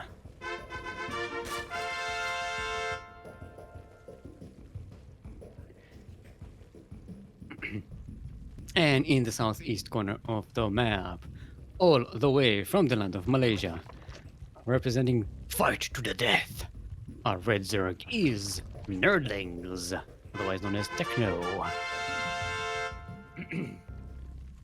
Hey, red gunner guy. Wanted to play today. Yeah, it's we do have a bit of a low turnout today. A lot of people couldn't quite make it, so it's understandable. It's fine. We're making the best of it. We've had some pretty fun games today, so you know, not too bad at all. Now we do have Nerdlings going for that pool first again. 11 going for hatch first. Hatchgas pool again, you know. Hatchgas pool. It sounds like the name of like an Eastern European like type of dish, you know. Hatchgas pool, you know. You eat hatchgas pool. It's made of it's made out of potatoes. Sorry, it's been a long while since I made a potato joke. And there you have it, your daily potato joke for your daily entertainment. Kuro, stop shaking your head. You get a neck cramp. No, Zerg troll, I don't smoke. That was a water going down the wrong pipe cough. Speaking of which, let's drink some water and be careful to breathe it through my nose this time.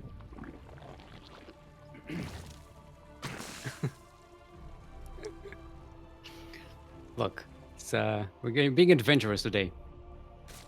Ooh, 11 getting a spine? Why? It's seeing the Zerglings coming in, but looks like the spine is going to finish. 11? 11 is sussing that Nerdlings is going to go much more aggressive than they actually are going. There are some Zerglings hidden in Nerdling's base, trying not to be seen, but yeah, that's not a lot. It's a stupid amount, but it's not like super aggressive a lot. And they're on this side of the map, and speed isn't finished, so 11, you know, should be pretty fine. And there's another spine coming in, and a Baning Nest. 11 is trying to play very, very defensively.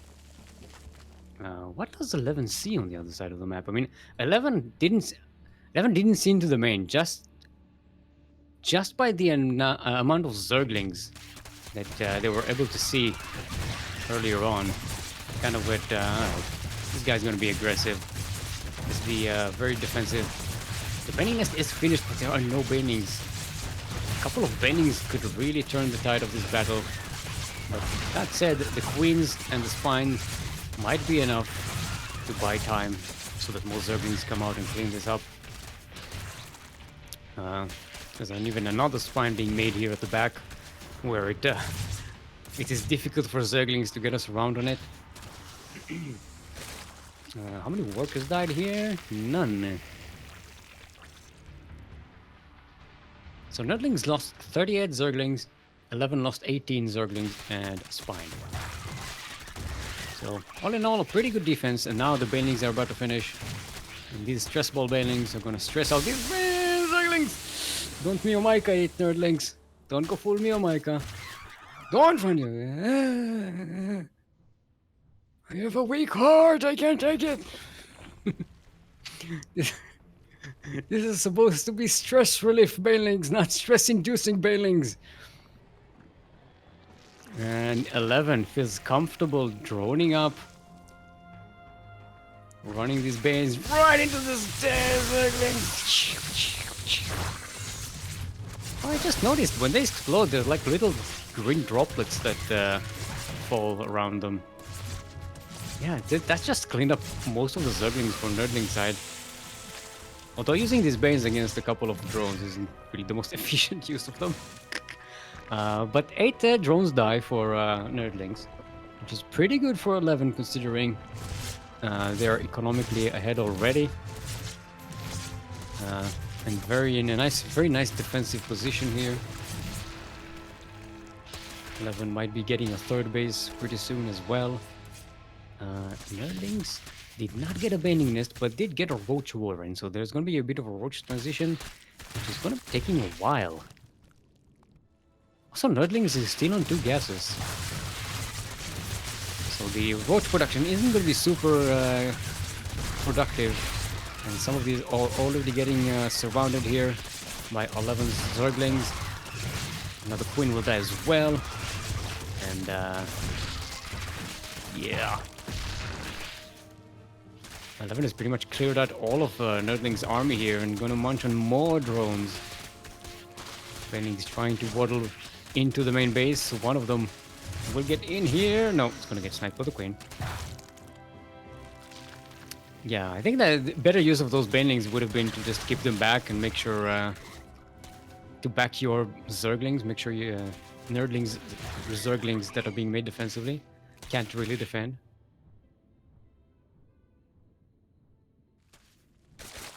Ah, Kid Nut. There you go.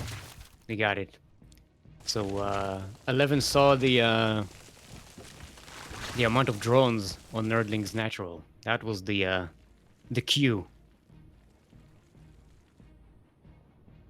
Very smart. See, I sometimes forget to count the amount of drones because I once you get used to using the WCS interface, you know, you're like, I know how many workers Nerdlings has. It's not a problem. I keep forgetting. Oh, 11 has to count them manually, and just has that information.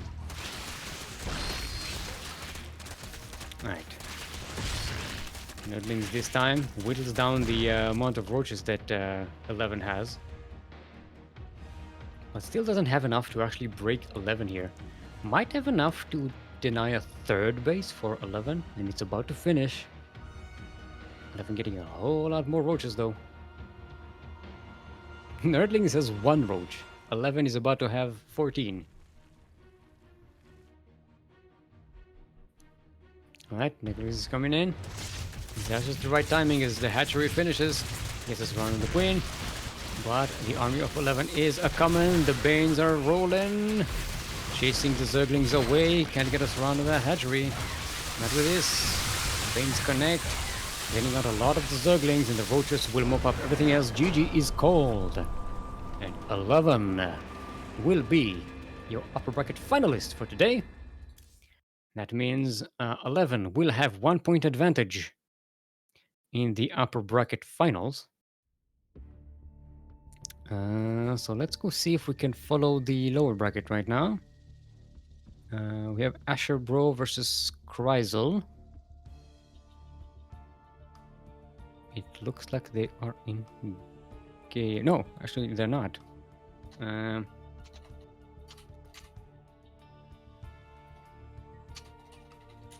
Let's see if they're finished or if it hasn't started yet, and we'll just know them. The lower bracket is a best of 1.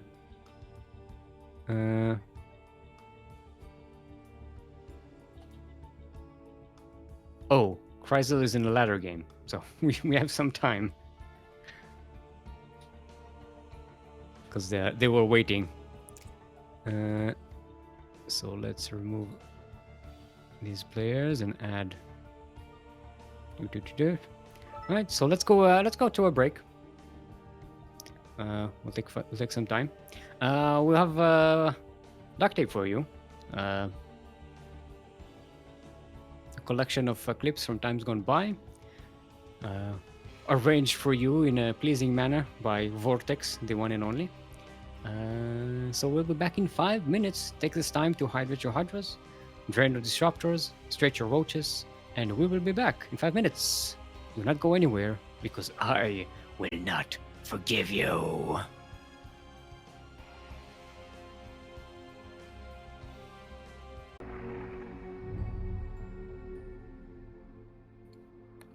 And we are back. Hope you enjoyed that duct tape. Corey, you're not muted for some reason. um, yeah, there we go. We're back. Koro had to restart the client and stuff. Thank you, Discord. And we are about to start the series between Kryzel and Totoro. It's gonna be a short one. It's a best of one. Let's see if our players are prepared.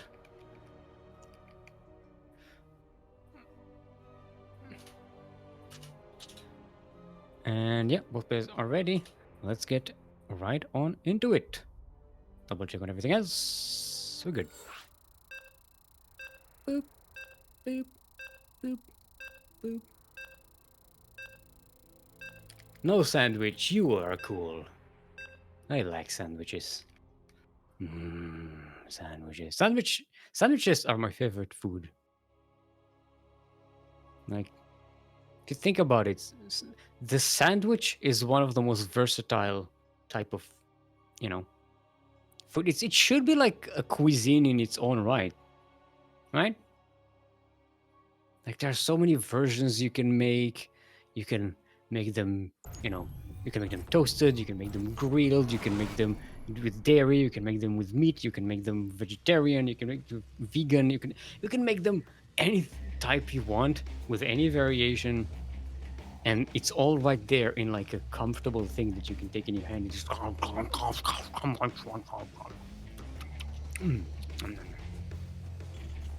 right. It's time to discuss what is a sandwich. Look, it's a difficult question to ask. It's a difficult question to answer. But you know what's not difficult? To breathe on Oxide. LE. We're in the northeast corner of the map. Representing Platinum Heroes. It is our Pink Terran. Give it up for Totoro.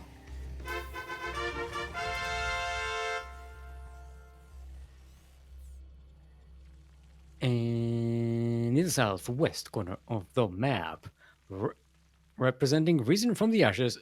Stop freezing on me. Representing Risen from the Ashes are Orange Zerg. It's Kryzel. Stop freezing on me. I have 1300 millisecond ping right now. We are playing on a Singapore server, which incidentally, it's like when I open the list of servers, it's like the one I have the best connection to outside of the game. But when we are in the game, it's the worst. We're now at 1500. Thank you. I have a 1.5 delay. That's on top of the 1.5 delay that's happening inside my brain, right? All right.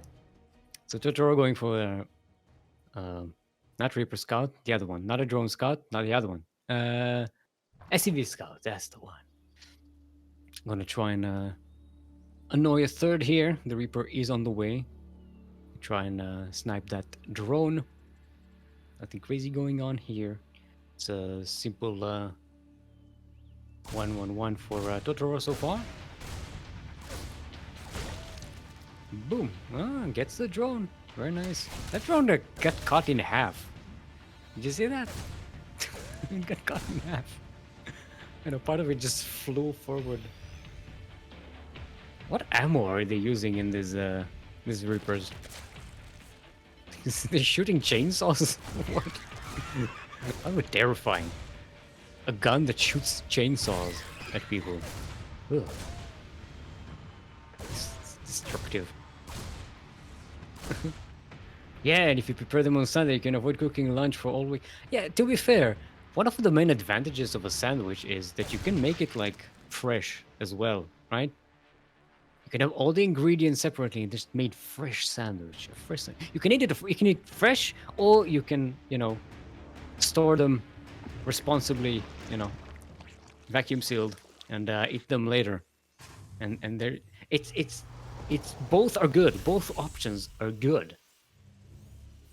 It's so cool. You know, you want to go have lunch, instead of starting to cook stuff, you just take a few slices of bread, you open them up, spread them up, take whatever spreads you have around, take whatever vegetables you have around lying, take whatever condiments and stuff, and just start piling things up into the sandwich. Going to make me hungry. Yeah, well, I had lunch, so I don't care. Aha. Actually, didn't have a sandwich for lunch. I had couscous and chicken soup, as we sometimes do. Actually, as we always do on Friday. It's a thing. Anyway, Totoro, speaking of traditions, getting a Liberator. This time, not waiting for the Liberator to come out to push with the Hellions. So it's not kind of a multi-pronged thing. Oh, actually, well, Totoro is pushing again with the Hellions. So it is going to be a multi-pronged thing, which is the thing to do. Actually, the Queens are all out here. A lot of anti-air in the Zerg bases. Actually, there's no Queen in the natural. There's no Queen in the main either. Oh no. They're being made though.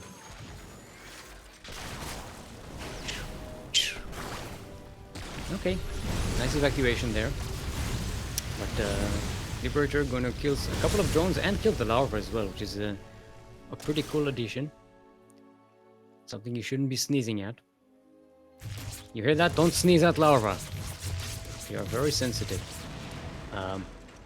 That said, Kryzel is actually getting a 4th base. I thought Totoro did not scout this yet. Oh, actually did scout it. Okay, it did scout it. But yeah, it's always funny to see aliens trying to kill buildings. It's like, we are burning the building and somehow it's not being destroyed, despite the fact that fire is far more damaging to buildings than, say, bullets. Alright. So combat is on the way. Totoro switching into Bio, getting a couple more barracks A. So it's going to be up to 5 barracks A. The 3rd base is being floated into position for the Terran. Not for the Zergs. Zergs can't float buildings. Which is odd because, they can float a lot of really big Zerg units. You'd think they'd be able to also float buildings. I mean, a Spire is already mostly afloat anyway, right? Why can't you just untether a Spire and just let it float around? You have a mobile Spire. And see, yeah, the Bendingness as well. The Bendingness is really like levitating in an odd way. Not sure why, but yeah, it's a flying building anyway. Why do you need it on the ground? I suppose maybe they spawn on the ground. You have these spawning pools there, like for the Banes. But then again, the Banes don't actually spawn in the building. They spawn like randomly where the Zerglings are, right?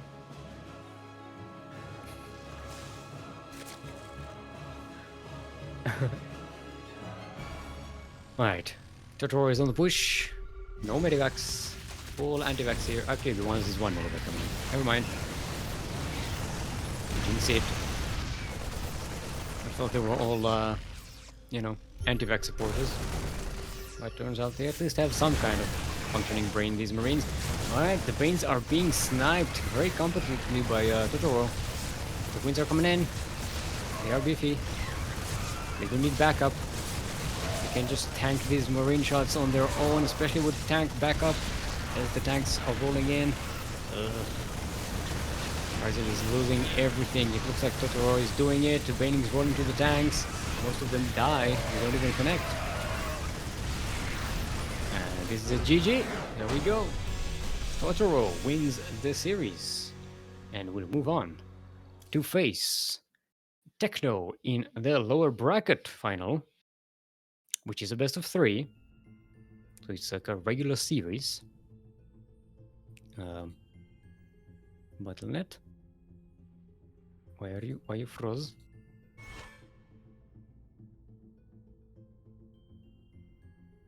Huh? What happened? Okay, never mind. So we need to invite Techno. otherwise known as Nerdlings, who is not in chat. Oh, they're in chat. Never mind. Don't rely on me. I'm blind. I'm blind and stupid.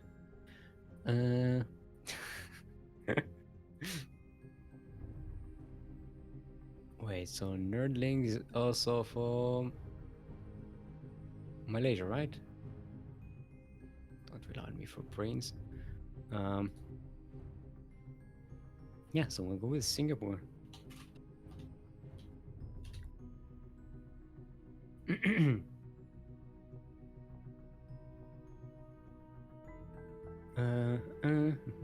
Hey, it's me, Micah. The cat god smiles upon us.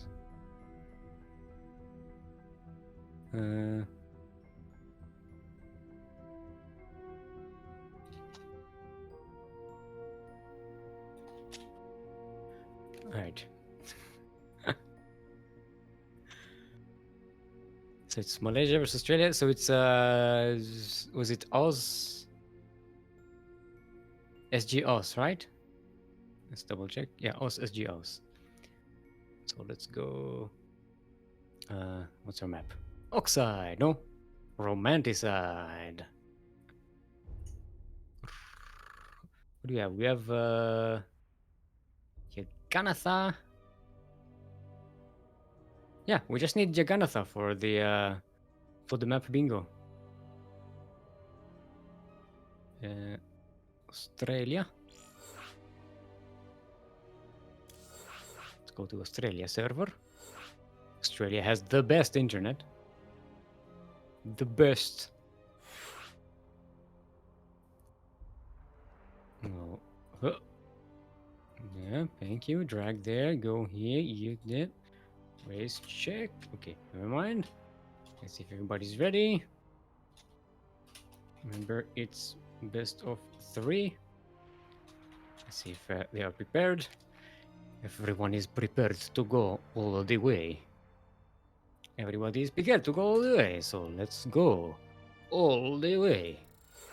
We have another TVZ here. I'm glad we at least managed to catch some Protoss here today, right? Yeah, we had a chance.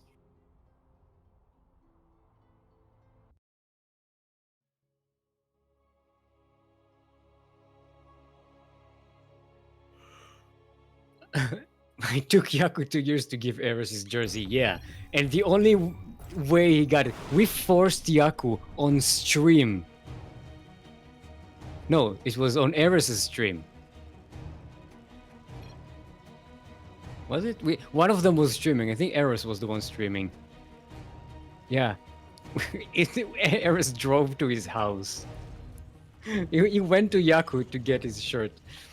And yeah, and we had the meeting on stream. that's the level we had to get that damn shirt to Eris. All right, never mind about that. We are on Romanticide, where love goes to die. Where in southeast corner of the map, about to be proxy hatched, are Pink Terran representing Platinum Heroes. It's Totoro, otherwise known as AsherBro. And in the northwest corner of the map, otherwise known as Nerdlings, it is our Red Zerg Techno. Proxy hatching the other side of the map, all the way from Malaysia. There we go. Yeah, getting 2 gases at home. It's gonna be good. Gonna be making roaches there, I'm assuming, right? That's why you get 2 gases.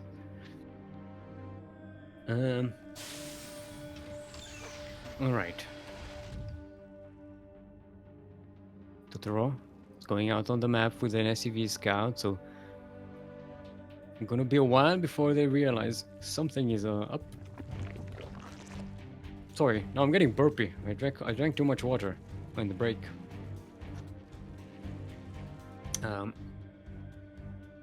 Yeah, just the Roach Warren. 1 base Roach all in. Did Techno not realize this is a best of 3? Maybe. It's like, alright, let's go for something crazy. Alright, Ultron is about to finish. And Totoro now realizes, yeah, I like that. Look at the main base of Nerdlings. Cool. Totoro just sprayed stop.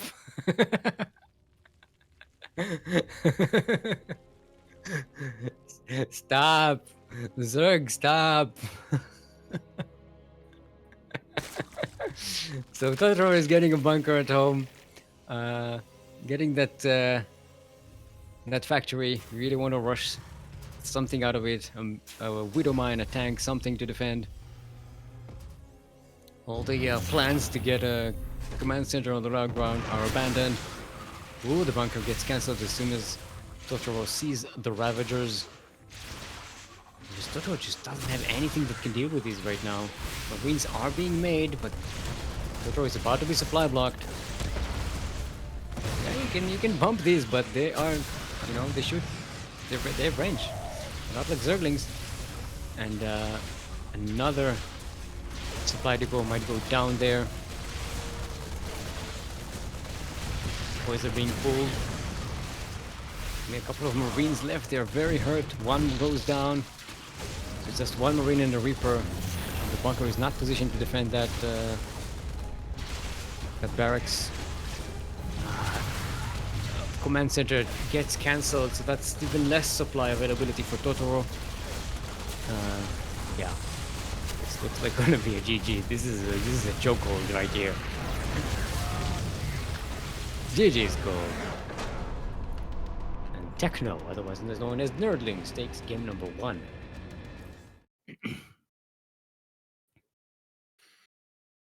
Yep, proxy hatch, people. Stukov, yay! That's right, Zerg Troll. Stukov goes all the way.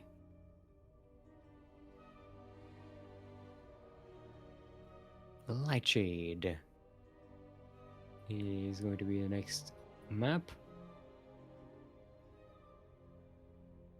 And we are going to SG server this time.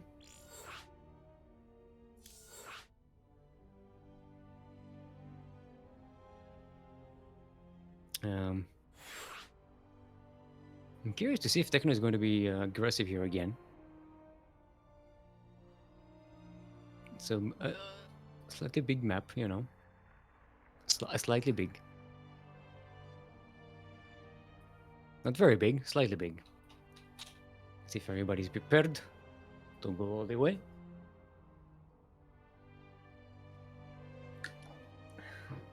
Stop! Catching up on stream. Alright, everybody's prepared. It is time to go all the way. I just say Jilluj. So good luck, Hev. Have whatever. Not necessarily fun. Why is it still beeping? Uh-oh. Uh-oh.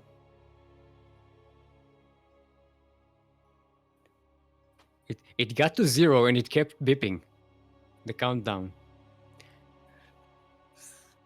Maybe it's the Singapore server effect on me.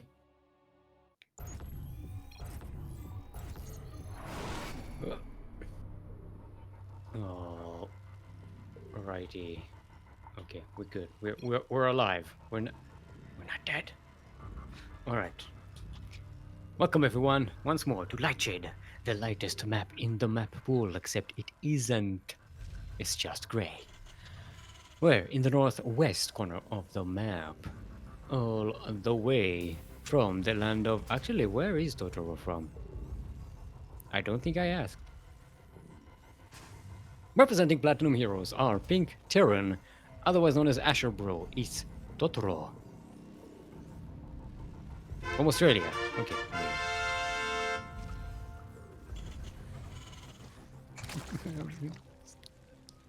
This slideshow. In the southeast corner of the map all the way from the land of Malaysia.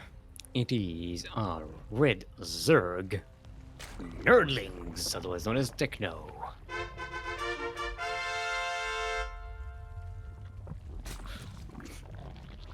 $1,300 millisecond.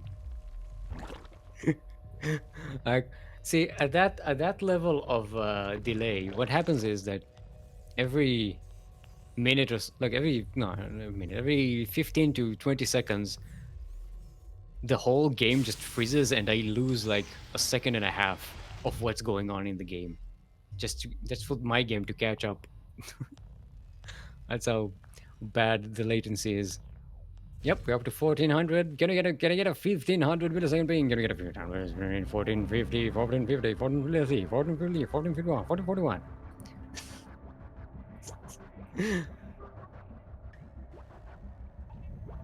I hope that at some point I should get fiber internet in this house.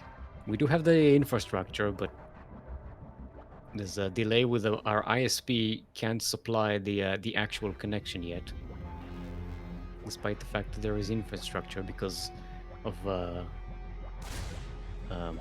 you know, rivalry between different communication companies, telecommunication companies, as it, you know, as happens. When I do, someday I will have fast internet, and I can actually watch YouTube on high resolutions. It's gonna happen.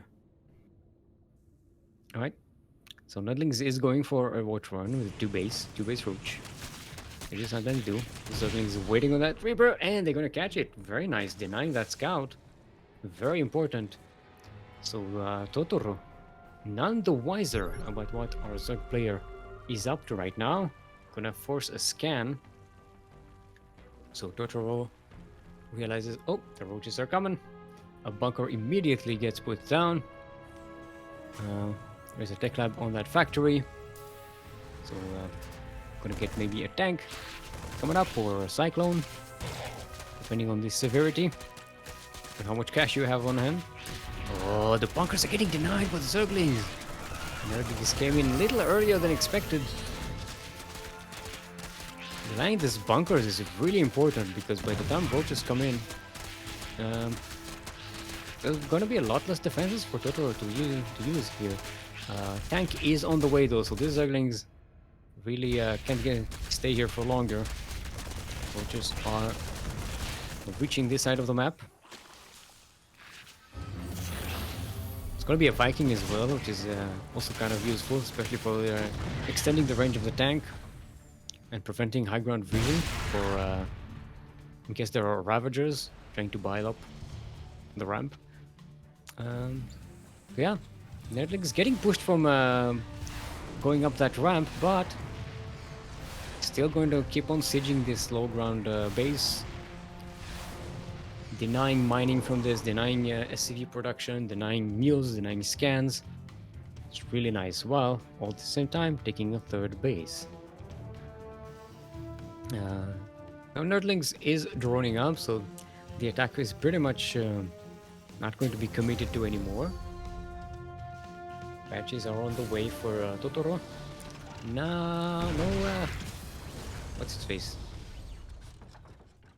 The thing what makes invisible. No cloak. That's the word I was looking for. No Banshee cloak.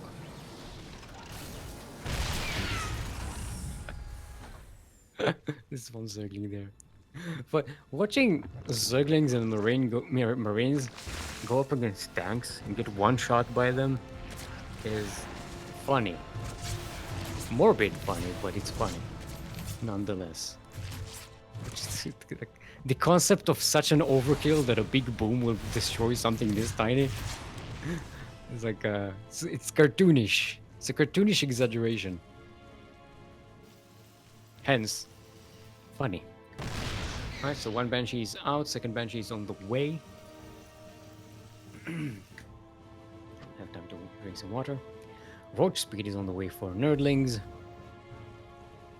And a mild droning up. Mild conservative. You know, a few drones every now and again. Very nice and balanced approach there. Thing is, Totoro is building up that scary Terran push army that everyone is always afraid of. A bunch of Marines, a bunch of tanks, here backed up by some Banshees as well. They don't have a cloak, so they're not super dangerous. What's the anti-air situation for Nerdlings right now? I mean, it's only 4 queens and no spores. So these Banshees potentially could do quite a bit of damage if they manage to get undetected to Nerdlings' bases. Alright, they do. They basically one-shot drones at this point. Both of them together. It's gonna be up to the focus firing of Totoro here. Okay, one Banshee goes away, but runs into the Queen here. Does get saved, though. So 6 workers. It's not gonna be enough to keep Nerdlings back, but it's better than nothing, and the Banshees do survive this. And Banshees are pretty good when you're going up against roaches. Because roaches can't shoot them, but they can shoot the roaches. And they do pretty good damage against roaches. How many tanks do we have? We have 5 tanks, a 6th tank is on the way. Steam is finally starting to be researched. I think maybe Totoro forgot about Steam there for a minute. Okay, Banshees do not get repairs. It's gonna be sacrificed here. Tank some shots for the Marines and then disappear. Alright, but the tanks are sieged. They're sieged on creep though. It's gonna be dangerous. The 3rd base of Nerdlings goes down. This was the danger. You go up against the Terran and you let them build an army while you're droning up. That said, Nerdling still has the bigger army. They just need to use it more effectively and not die to these tanks. Okay, the Biles take care of one tank. Another tank is still here. This finally gets cleaned up. The Nerdlings took some damage here, but does wipe out the entire Terran army. And that's usually bad for a Terran. Actually, no, the Medivacs are still alive. They're just sitting there in the middle of the map. They're just, alright, we're done. Job's finished. Got nothing to do. Alright. Nerdlings don't just go into tank range. Fire! Ugh. Ooh, the bios are nice. Nerdlings pushes through. It's a lot of Marines though. Gotta be careful. And then, you know, Ravagers are light units. They take quite a bit of damage from Marines. They are going to get cleaned up, but at a huge cost for the Terran. 13 dead drones. Now more roaches are coming in, which is fair. Much better against Marines than Ravagers. 18 dead civs so far. Now getting supply blocked. Well, almost supply blocked. Getting those supply depots. And now Nerdling is going to camp the production. A Viking is being landed, but it's already wounded. The boys are being pulled. Mineral walking through the roaches. So many of them die along the way. Oh boy. It appears that we have ourselves a ZBZ finals and a rematch between 11 and Techno. GG is called. And there you have it. Our second finalist for today is gonna be Techno.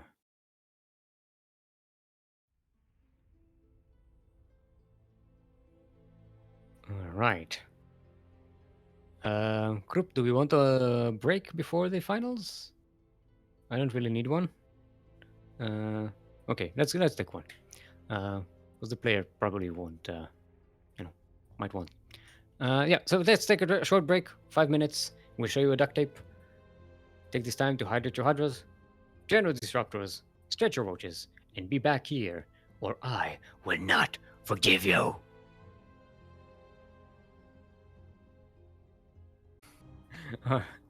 And we're back. Hope you enjoyed that duct tape. I especially loved the part where the funny thing happened. I don't know. I wasn't watching it. I was, I was busy setting up lobbies and stuff.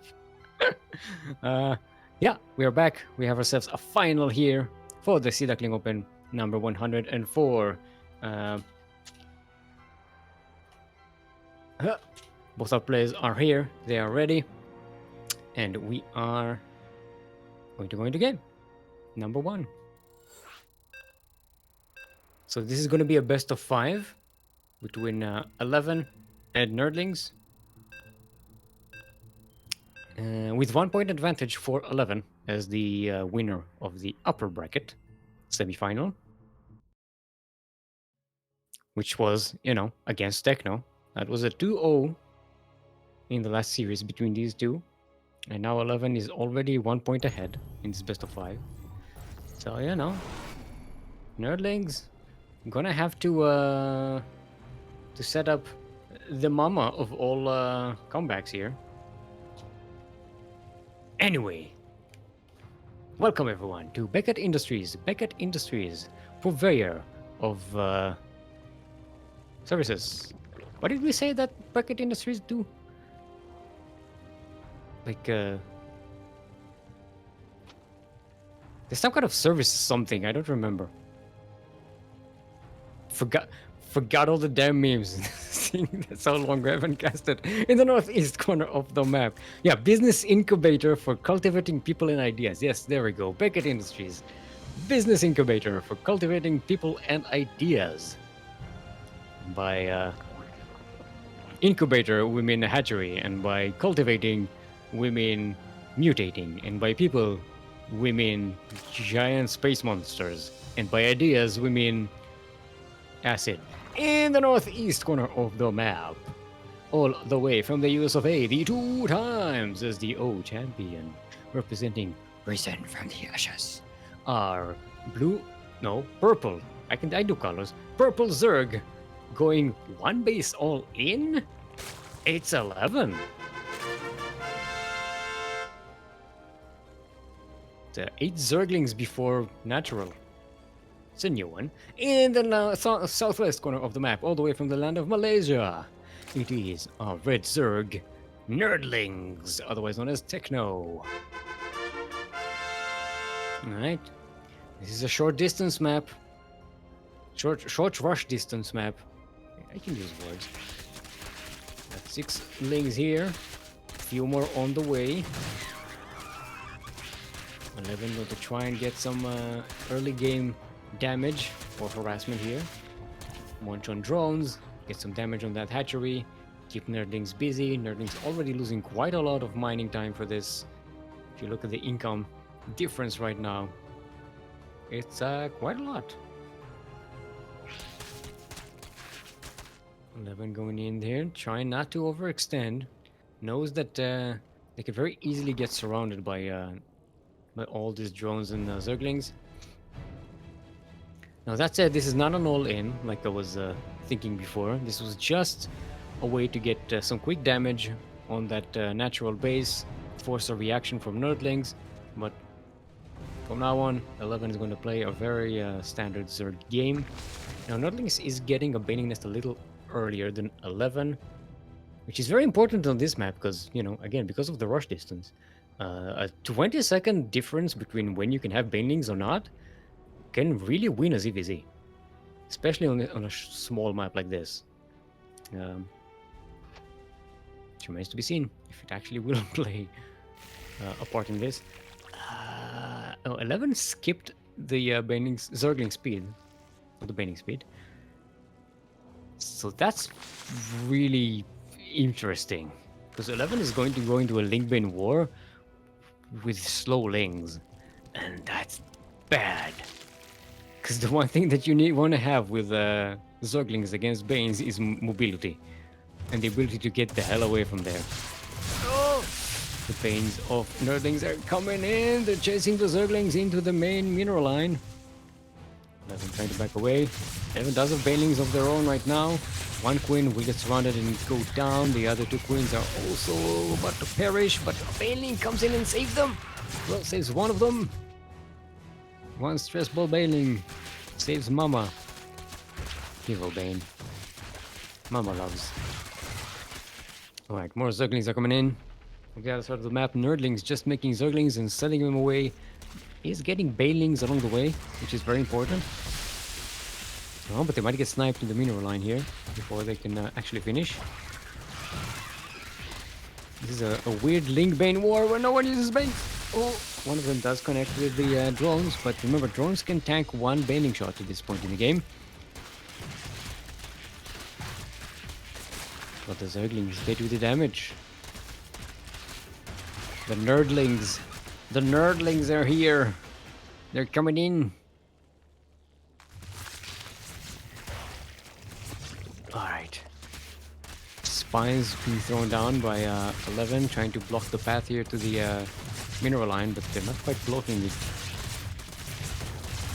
But Nerdlings is out of Banes. And without the Banes, you can't push the Zerglings away. A couple of Queens are about to finish, so 11 will have enough to defend against what Nerdlings has on this side of the map. 11 now pushing onto the map. Try to deny Nerdlings are sitting there and making Banes, being prepared for a bust. Nerdlings is getting Banes at home, so they are going to be defensive. Oh, nice connection there. Kills almost all of 11's Zerglings, but 11 is morphing them into Banelings. We got Stress Ball Banelings on this side of the map. A lair is on the way for Nerdlings as well as a Roach Warren. Definitely tech that can withstand the Banes. Right, they do run into the Zerglings and clean out Nerdlings' Zerglings, but they don't quite get into the mineral line. Still, 11 has the worker advantage and going to be...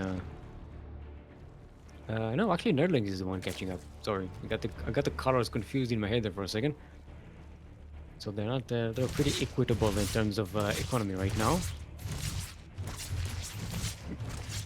Karen's cleaning the Zerg creep, the air creep, otherwise known as overlords.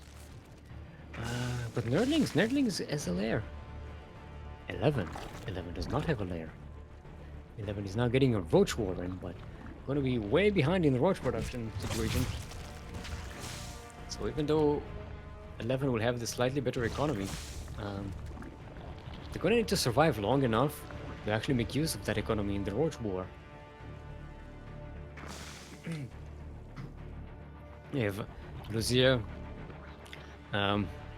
cheering for 11. 11 shall prevail. I don't know. It looks dicey. You know, it's not decisive. They are in pretty equal footing at the moment.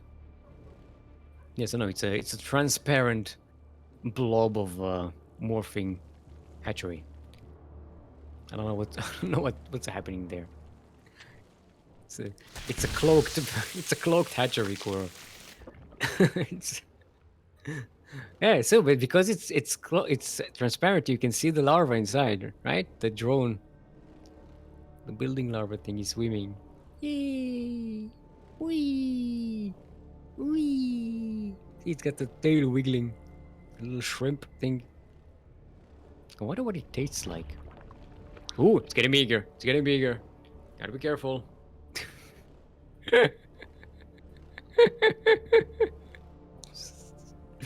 So this is what I like about having Kuro as an observer. Like, it's totally within our character to just sit here and watch Zerg units or just Zerg decorations instead of actually casting the game. Fantastic.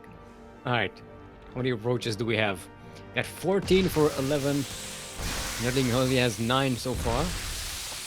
Nice Baneling versus Baneling counter here. It looks like 11 with that slightly better economy earlier on, and with third base that's going to be up and up a bit earlier, will have the higher numbers of roaches in the long run. But, very important, Nerdlings has the speed upgrade for the roaches, and pretty soon both of them will have +1 range as well. That means 11 is a lot less mobile on the map than Nerdlings is. What? Oh, 11 for a second got the burrow movement upgrade instead of the roach speed, but then we cancelled it. Alright, this is a choke point, but there are no Ravagers. The Bendings aren't really all that useful. Not much of a concave for 11. Nerdlings pushes forward.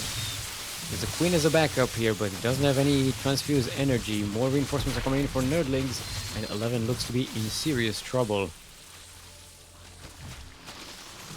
Now, there are spines in the natural base here. Well, a spine. Where's the other spine? Did it die? Let's double check.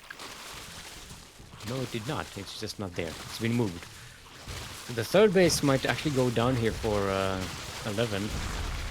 No, actually, 11 is pushing out. Trying to deny that hatch kill. We're gonna lose a coin for that. But there are spines here, so this is dangerous for Nerdlings. Another is being shot here. 11. GG is out. And Nerdlings evens up the score. We have ourselves a sideways 1-1. And 11 chooses a Lightshade to be our next map.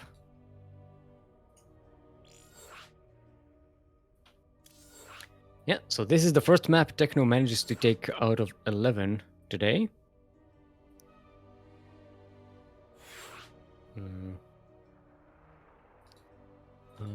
Right, everybody is set up. See if everybody's prepared to go all the way. Are you prepared to go all the way? Yes, I am prepared to go all the way.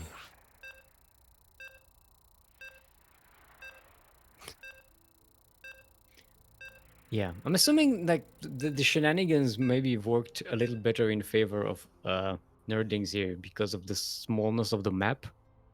The roach attack got a little earlier before 11 managed to get a more critical amount of roaches available.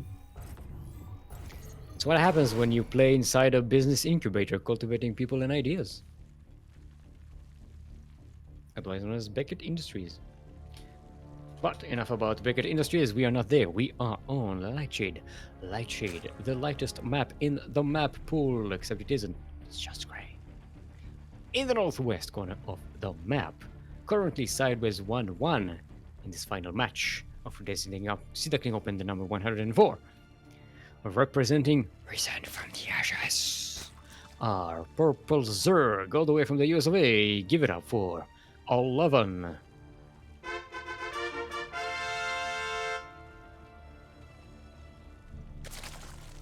And in the southeast corner of the map, all the way from the land of Malaysia, it is our red Zerg, also currently sideways 1-1 in this series. Give it up for Nerdlings, otherwise known as Techno.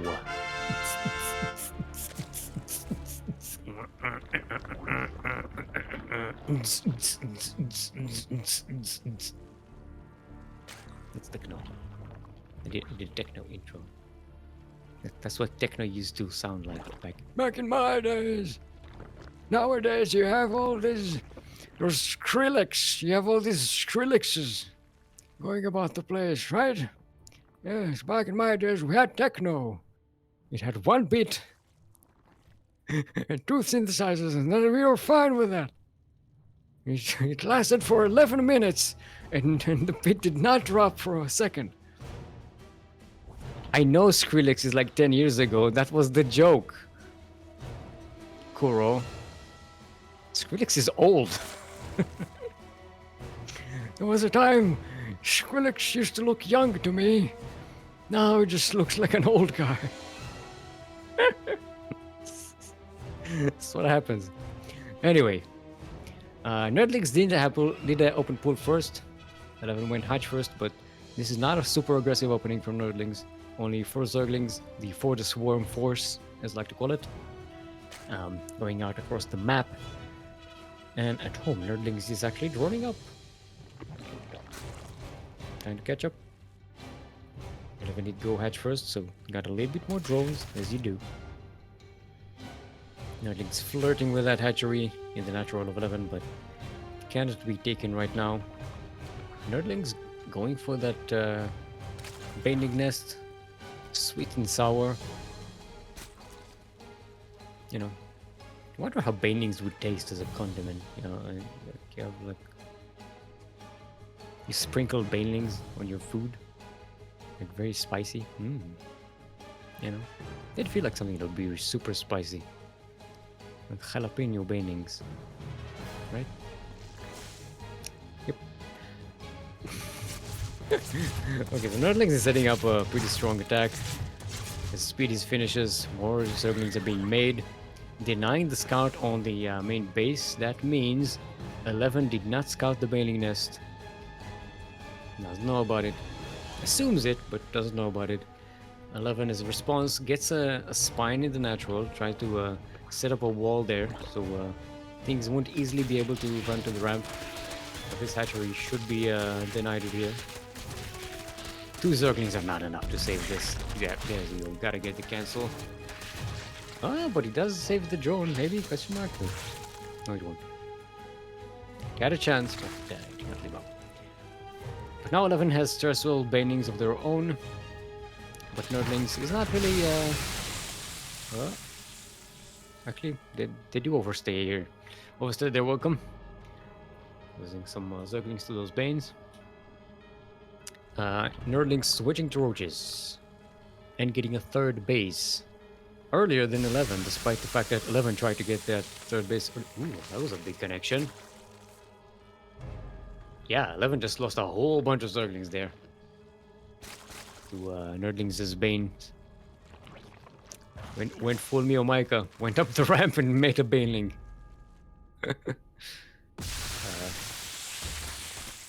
Alright. So the 3rd of Nerdlings is going to go up. There we go, no cancel. Nerdlings bringing the Banelings of their own, and they're gonna get assassinated. And yeah, 11 ramping up Zergling production, 24 on the way. The 3rd hatchery finally gonna finish there, unless Nerdlings pushes into that 3rd. I don't think they that's not enough Zerglings to do that. Lock, I think you're right. I think in this case, it doesn't always happen in a ZVZ, but I think in this case, specifically, I think the Zerg is going to win. You know, it all depends on the players. Sometimes the Zerg wins, and sometimes the other Zerg wins, but in this case, I think the Zerg is going to win. Are we doing a skin check on the Overlords? Oh, the man! Ooh, that was a Mio Micah there. Not a full one, but pretty big one. A couple of stressful Banelings do get to the mineral line of Nerdlings, but only kills 4 drones. It does put Nerdlings a little behind, but you know, it's worth the sacrifice. More Banelings are rolling in. Nerdlings may not be prepared for this. There are roaches there, but they're gonna get to the mineral line. 7 drones.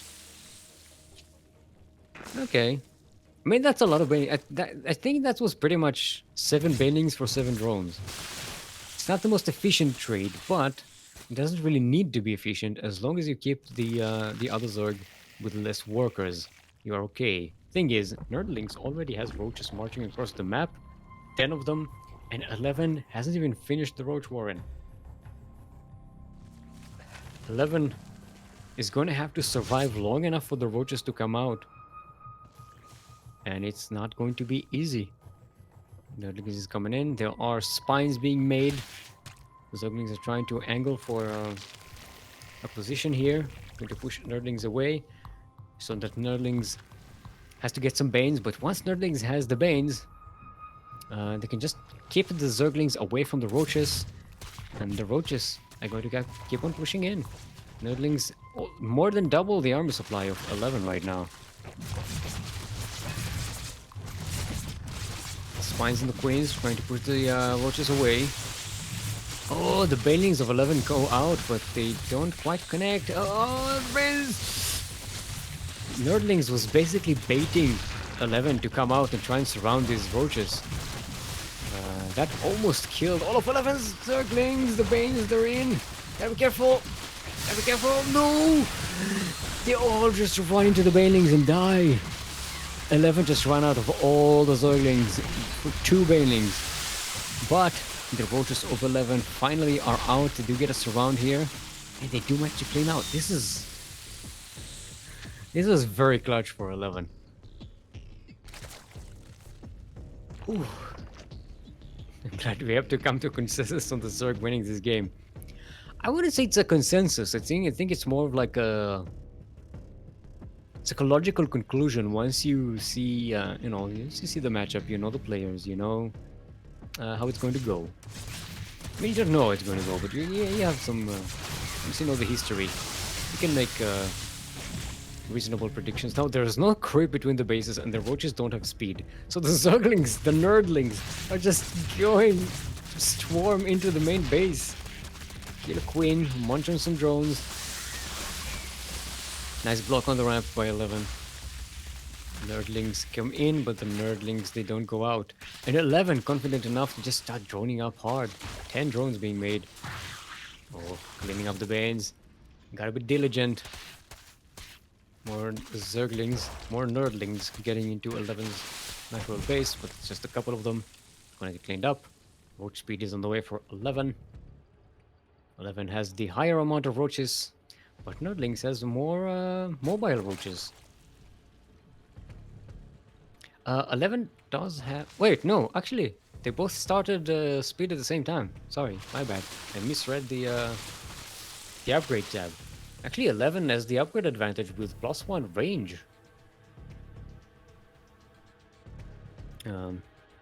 Slow roaches, look at them. It looks like, ZVZ in slow motion. After Link Bane going to slow roaches versus slow roaches off creep, it's like, ugh, they have to be moving so slowly. 11 just pushes right in there. Not quite getting the concave, but the numbers and the upgrade advantage are in favor of 11. More roaches are coming in though. This middle line will be cleaned up. Wasn't very well saturated though. This hatchery could get assassinated here. It's getting focused. 11 doesn't want to leave without killing this hatchery. And it does. So 5 workers and a hatchery for a handful of roaches. It's a pretty good trade. And 11 looks to be in a pretty good position in this game. So both of them will have roach speed and +1 range attack upgrade pretty soon. 11 getting some Ravagers for the siege potential. And we're pushing forward. Oh, splits into... yeah, this process of split. I don't know if 11 intended that or that was just an unfortunate situation. But it ends up working in his favor. The roaches of Nerdlings are surrounded. The buys land on top of them. More roaches are coming in for reinforcements. Nerdlings have 7 roaches coming in, but GG is called. 11 gets to match point in the final match of the tournament. Woo! Let's breathe a little bit. Let's hydrate our hydras.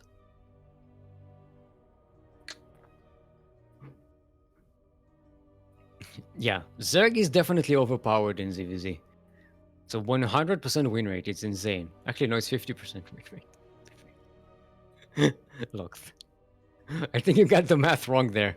2,000 atmospheres in Spurs is going to be our next map.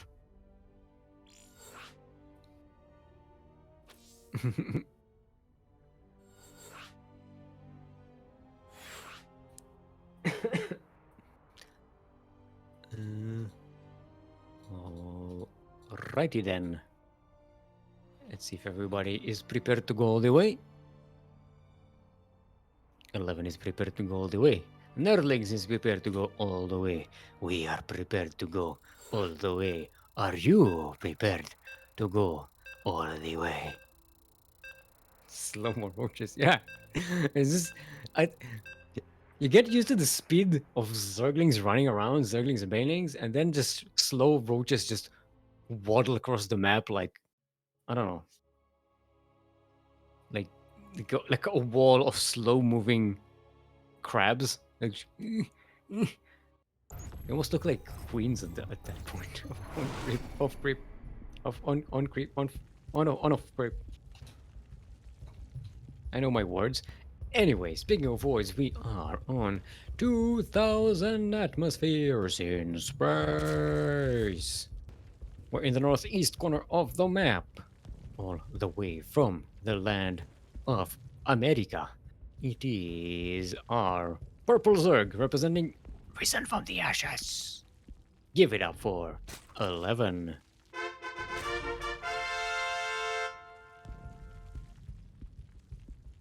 And in the southwest corner of the map, all the way from the land of Malaysia, it is our red Zerg, otherwise known as Techno. Give it up for Nerdlings.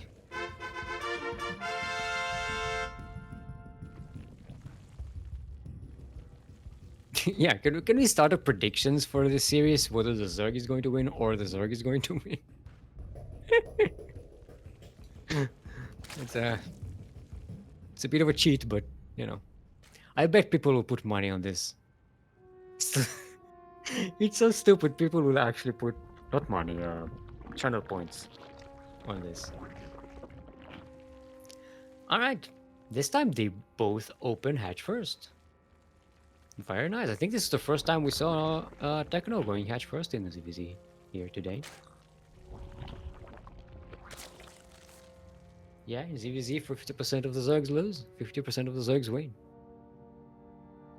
And I mean, there are draws, but draws usually are resolved in some situation, right? So it's kind of so they don't quite count for the statistics. I got the math right. If you look at the winner, not the loser, in all ZVZ, Zerg wins. That's 100%. Sure. Yes, I agree. ZVZ, a Zerg always wins 100% of the time. A Zerg, but not these. Zerg has 50% win rate in ZVZ, as well as Terrans in TVT or Protoss in PvP. Now, Zerg have 0% win rate in PvP, for instance, right? That's how map works.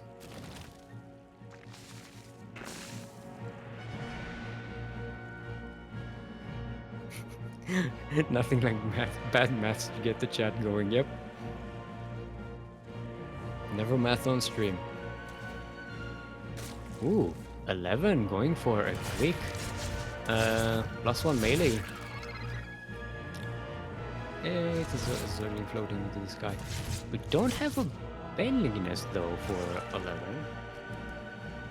So it's not going for the extra Bane punchiness. You know, if you get the +1 melee and get Banelings, one Bane can actually kill drones. You don't even need to get 2 drones into a mineral line to destroy them. Zerg always has a 100% win rate in ZVZ and a 100% loss rate. Neither are 0%. Neither is 100%. Neither there. It's a 50%. It's a 50-50% for Zerg. Quantum mechanic inside. Zerg's too OP for this matchup. Yeah, I know. You know, I agree. Zerg is OP in ZVZ. Alright. Let's drink some water. Can Zerg draw? They can borrow. It's kind of like that, right?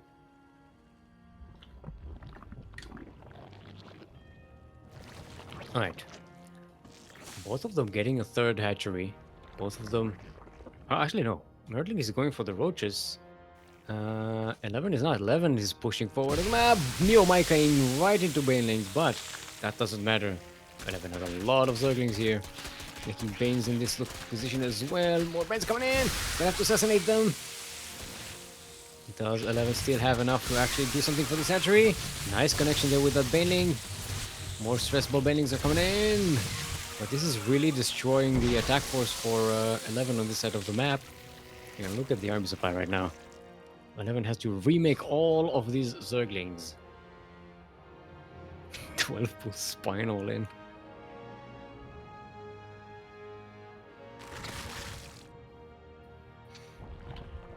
Alright.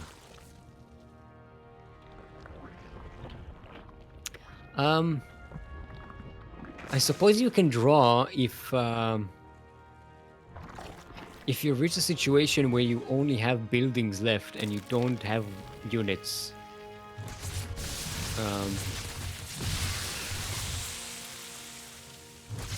Yeah, I suppose you can draw like that. Alright, another one comes in, snipes the queen. This time might actually get the hatchery. Does run into a bailing though. Runs a bailing into the hatchery, and the hatchery does go down. Was that smart? I don't know. 11 to 9 kills the third base for nerdlings, but loses a lot of army again.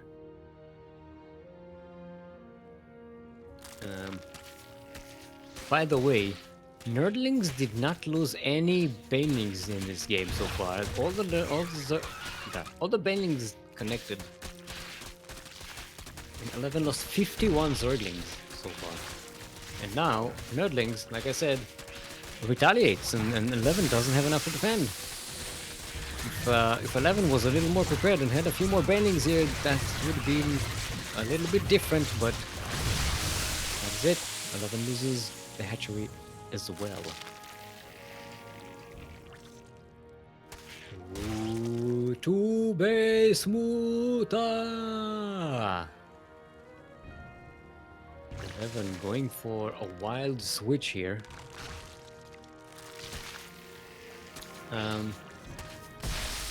I like it. I like it. If nerdlings is gonna stick, oh, actually nerdlings is not sticking to the link-based situation. Nerdlings is getting roaches. Now, this is something I always say when you get roaches going up against Mutalisks. Roaches are good against Mutalisks if you have a lot of roaches. But the Mutas really can't engage them. You have a main army that is unengageable and undefended. Mutas cannot defend against roaches. The only thing Mutas can do is harass. So you have to have something on the ground as well as the Mutalisks in order to be able to withstand a whole bunch of roaches. And a lot of players tend to forget that. And then you see this, the roaches just ignore the Mutalisks, go out to the rest of the map and just kill the other player. Alright, Level comes in and here again, assassinates the queen. Doesn't have quite enough to kill much more. If I get that spine. Nope. The spine survives. 9 Mutalisks on the way. That is almost a problem of Mutalisks.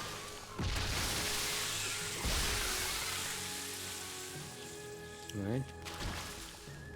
Problem is 11 has nothing on the ground.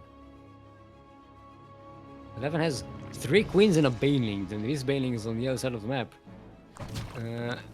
Getting killed by the spine. Yeah, and nerdlings has this. Mutalisks are not enough to defend against that many roaches. Unless nerdlings just throw these roaches away for nothing. Yeah, I just don't see the Mutalisks winning here. Nerdlings just makes roaches, sends them across the map, gets some spores at home to defend against harassment by the Mutas. And see, like this, the roaches ignore the Mutalisks, they just keep on killing drones, you don't even need to micro them. And the more roaches come in, the less the Mutas are effective. Now, if it comes to a tipping point where there are a lot of Mutalisks, then the roaches stop being effective. But right now, Nerdling is doing a lot of damage to 11's economy. And 11 is going to have to keep on making Mutalisks with a bad economy. How many Mutas do we have right now? 15. That is a problem of Mutalisks. I don't know if 11 is going to go for a catastrophe of Mutalisks, which is 20 and above. But Oh, this attack is still going on. Look at that. Ducklings has some roaches there. Okay, the Mutas come in. Trying to kill the spores. One Mutas already goes down. There's another spore and a queen there. And now some Hydralisks as well. Hydralisk range is about to finish. Okay, 11 does the smart thing and just uses the Mutalisks to assassinate the Hydralisks one by one. Trying to diminish their numbers before they can, get a critical hit, critical mass. Something's trying to get rid of that spore for the Mutas, but not quite going to work. How many Mutalisks died? 3 Mutalisks died. It's actually pretty good. 11 managed to do quite a bit of damage with them.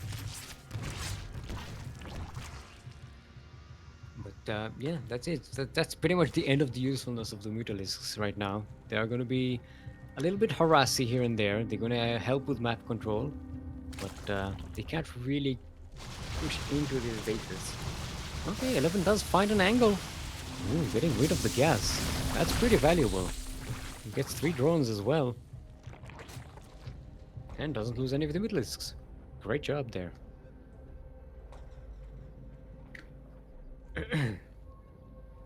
Alright. Hunters 11 up on the ground. 3 queens. That is it.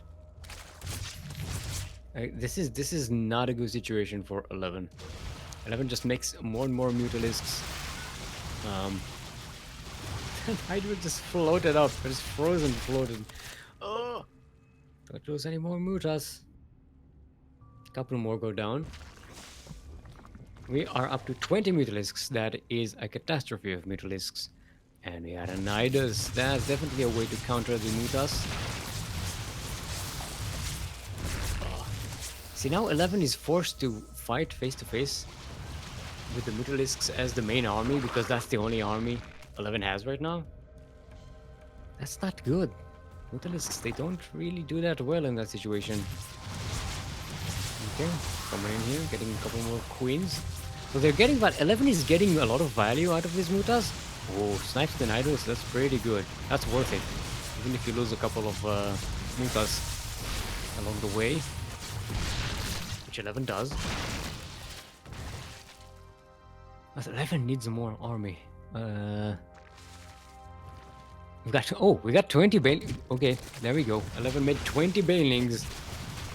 That's it. That's all the ground army that 11 has, and they're going to crash into the roaches. That's not good. If that was crashing into the Hydralisks, I would say this is a pretty good trade for 11, but no, it was just roaches.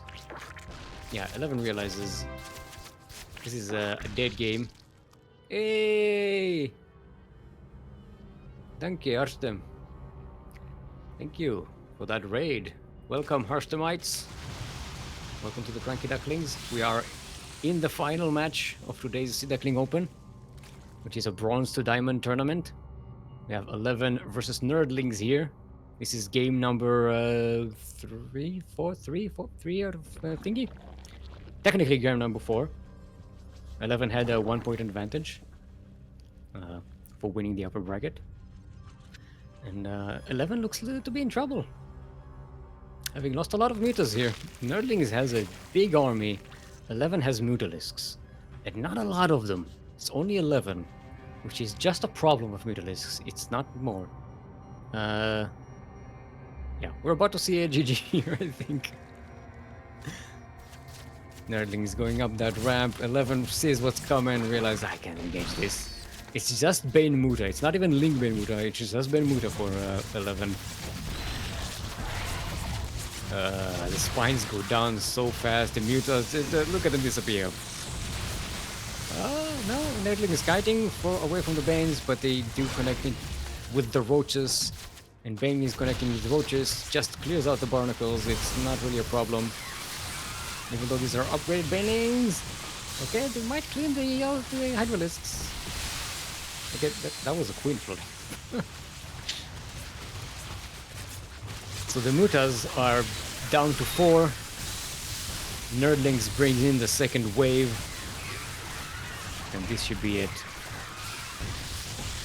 11 getting some last-minute upgrades here, but there's barely any army to use it. One token swarm host being made. The abomination host, the one that should not be. Alright, 11 is still somewhat surviving here, and Nerdling still hasn't done game-ending damage to the economy of 11. They're still kind of equal, but the army supply is undeniable. I'm surprised. 11 survived a lot longer than I expected, but there it is. And GG. And we are going into an ace match. That's right, ace match between these two players. Quality ZVZ. And we are going to be playing that on Yaganatha LE. And that means, for those of you playing the map Bingo, we have a bingo. That was the last map we needed for today. We've played all the map today. Yay! Hey, it's Alphax Reality. Reality. Another alumnus of the CranKy Ducklings tournaments. All right. Let's see if both our players are prepared to go all the way. Both players are prepared to go all the way. Are you prepared to go all the way? I am prepared to go all the way. So let's go all the way. You can join the... Let's do MSO. Up. Yeah. We are alternating these tournaments every week. We have Masters 1 Open and Sea Duckling Open. The one we're playing right now is Bronze to Diamond. That's Sea Duckling Open. Next week, we will have Masters 1 Open. Oh, we don't have a bracket for that yet. Thank you, Kuro. It will be up later on. Don't worry about it. You can still use the link and see where it is. Yeah, Masters 1 Open is an MMR ceiling of 4,900. 4.9k, if you will. All right, everyone. Welcome to the final game of the final match of today's Sea Duckling Open, the number 104. Where we are on Yaganatha LE. We're in the southwest corner of the map. Currently sideways 2-2 in this series are Purple Zerg, all the way from the land of the US of A, representing Risen from the Ashes. The 2 times SDO champion, it's 11.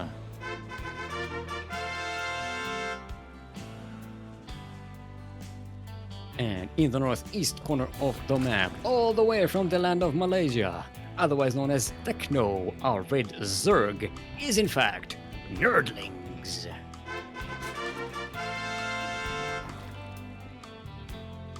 So for those of you who don't know, sideways 2-2 is just, it means, you know, neither player is up in the series, neither player is down in the series.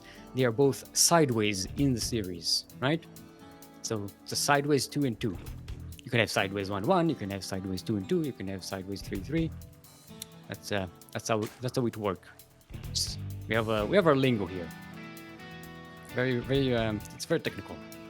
All right, 11 goes for the a later pool here, but for the gas first.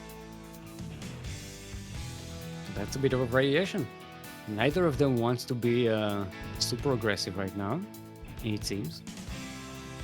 It's a bit of a change of pace from the what was it? That was Zerglings before Hatch.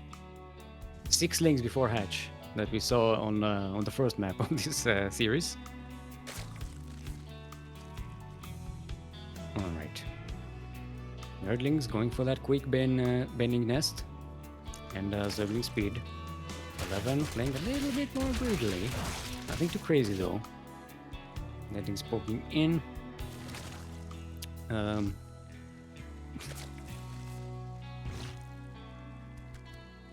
Ooh, 11 going for that quick lair. Linknitus? Linguinitis. Linguinitis. Linguinitis. It's probably gonna be roaches, but let me get the hype, right? Linguinitis. I haven't seen that in a long time. This is no, yeah, there's the roach one. Never mind. I got like 15 seconds of hype, but no, it's gonna be it's gonna be roach. Two-base roach. It's fine. It's fine. I can dream. Look, casters can dream too. Okay. Um, it's fine. Nerdlix is getting Roach Warren of their own, so I'm gonna be fine. It looks like Nerdlix is setting up to get the third base as well. No, bringing the drone back actually from that third base location. So 11 going to get +1. Not +1 roaches, +1 range. Range roaches, same thing. And a quick roach speed as well. So yeah, 11 setting up a serious roach push here. Does get some spines to defend. Gotta buy some time to get those roaches out. Hey, Hobo Wizard. How you doing? He's a wizard and he's a hobo. This summer, Hobo Wizard.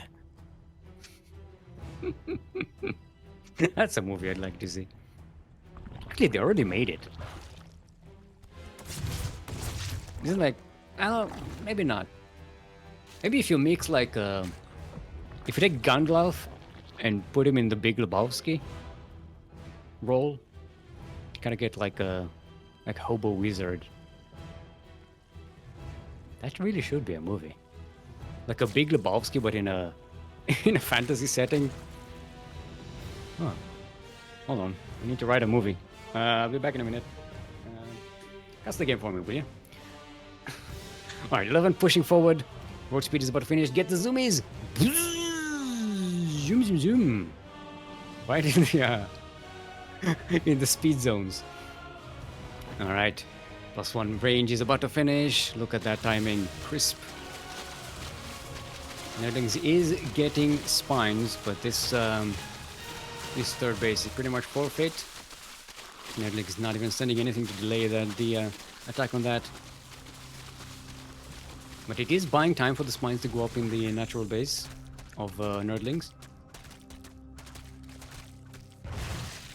These are really upgraded roaches. They got speed, they got range. But Nerdlings does have a decent number of roaches, and with the spines and defender's advantage, this could be pretty good for Nerdling to survive. 11 getting some Ravagers, which are going to be helpful. It's only a couple of them.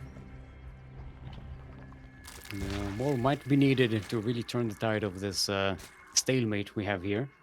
No, should be noted, 11 is getting a third while this is going on. It's pretty much the move that you get here. You know, you deny the third for your enemy, you get a third of your own. Alright, 11 coming in with reinforcements at the last second. Getting a decent concave. Bias are going to fall down right on top of the roaches of Nerdlings. And this is pretty bad for Nerdlings. Remember, 11 has the upgrade advantage, has Ravagers at his disposal, and has the numbers advantage as well. So it's only the defensive position that Nerdlings has to work with here. And the Biles are going to help a lot with that. These roaches of Nerdlings are getting low on health. This should be the end here. Question mark? Good. For a second I thought 11 was going to just dive into those Biles. There it is. 11 dives in. Gets the spine. GG is called. And there you have it. 11 getting their third, count them, third Sea Duckling Open Championship. Very nicely done. Very nicely played. Good job on Techno. That was a close series. That was a very close series, especially considering the 2-0 sweep that we had between these two players earlier in the bracket. That was really good. I like it. 11 Elbereth. Yeah, congratulations to 11. Good job on Nerdlings, yes, Nerdling. NdlTechno, Technolinks, Techno. Yeah, it's Techno on the bracket. Nerdlings in game. Yeah, we had a pretty good showing here today. We didn't have a lot of players, but we had pretty good games. We had decent series. Yeah, it was nice to see. What time is it? Yeah, we actually filled a 3.5-hour tournament with only 6 players, one of whom did not show up. There you go. And we even had a Protoss player. That's quality, that is. All right, everyone. That is all from us for today. Stick around until after the outro, because we are going to rate some other StarCraft 2 related tournament or streamer, as is tradition. Give them their love. Our next tournament, our next casting here on the CranKy Ducklings will be the Copa Hyperion, which will be in... I'm calculating. I'm doing math on stream. Help! Help! So now it's going to be 8 hours? I think 8 hours. Calculating. No, in 10 hours. 10 hours? There'll be a countdown. Kuro will give you a countdown at the end of the splash screen. Yeah, it's Copa Hyperion, which will be casted by Light, I assume. It's a South American, Latin American tournament, which is always fun. Very, very hype, as the name suggests, you know, Hyperion. It's in the name. Can't mistake it. What else? Why casting LATAM and A events on weekends? Yes, we are. That's what I said. We also have Battle of the Americas on Sunday, and of course the ESL Open Cup Asia, which we're back to casting now that we are not busy with DreamHack so much. Next week we are helping. We're not. Now you're confusing me because I tried to read and talk at the same time. Next week is going to be Masters 1 Open. If you want to participate in our tournaments, exclamation point MSO or SDO in chat will send you those links to our challenge pages. Yeah, so MSO is open up to an MMR ceiling of 4.9k, and that will be next week on Friday, same time as this tournament, what we are casting today. What else am I missing? Yeah, I'm Steelmold, steel like the metal. Mold like the thing you put the metal in so that it retains its shape when it cools down. If you want to hear more of me, subscribe to the CranKy Ducklings, or follow the CranKy Ducklings, or follow us on Discord, and just follow us around.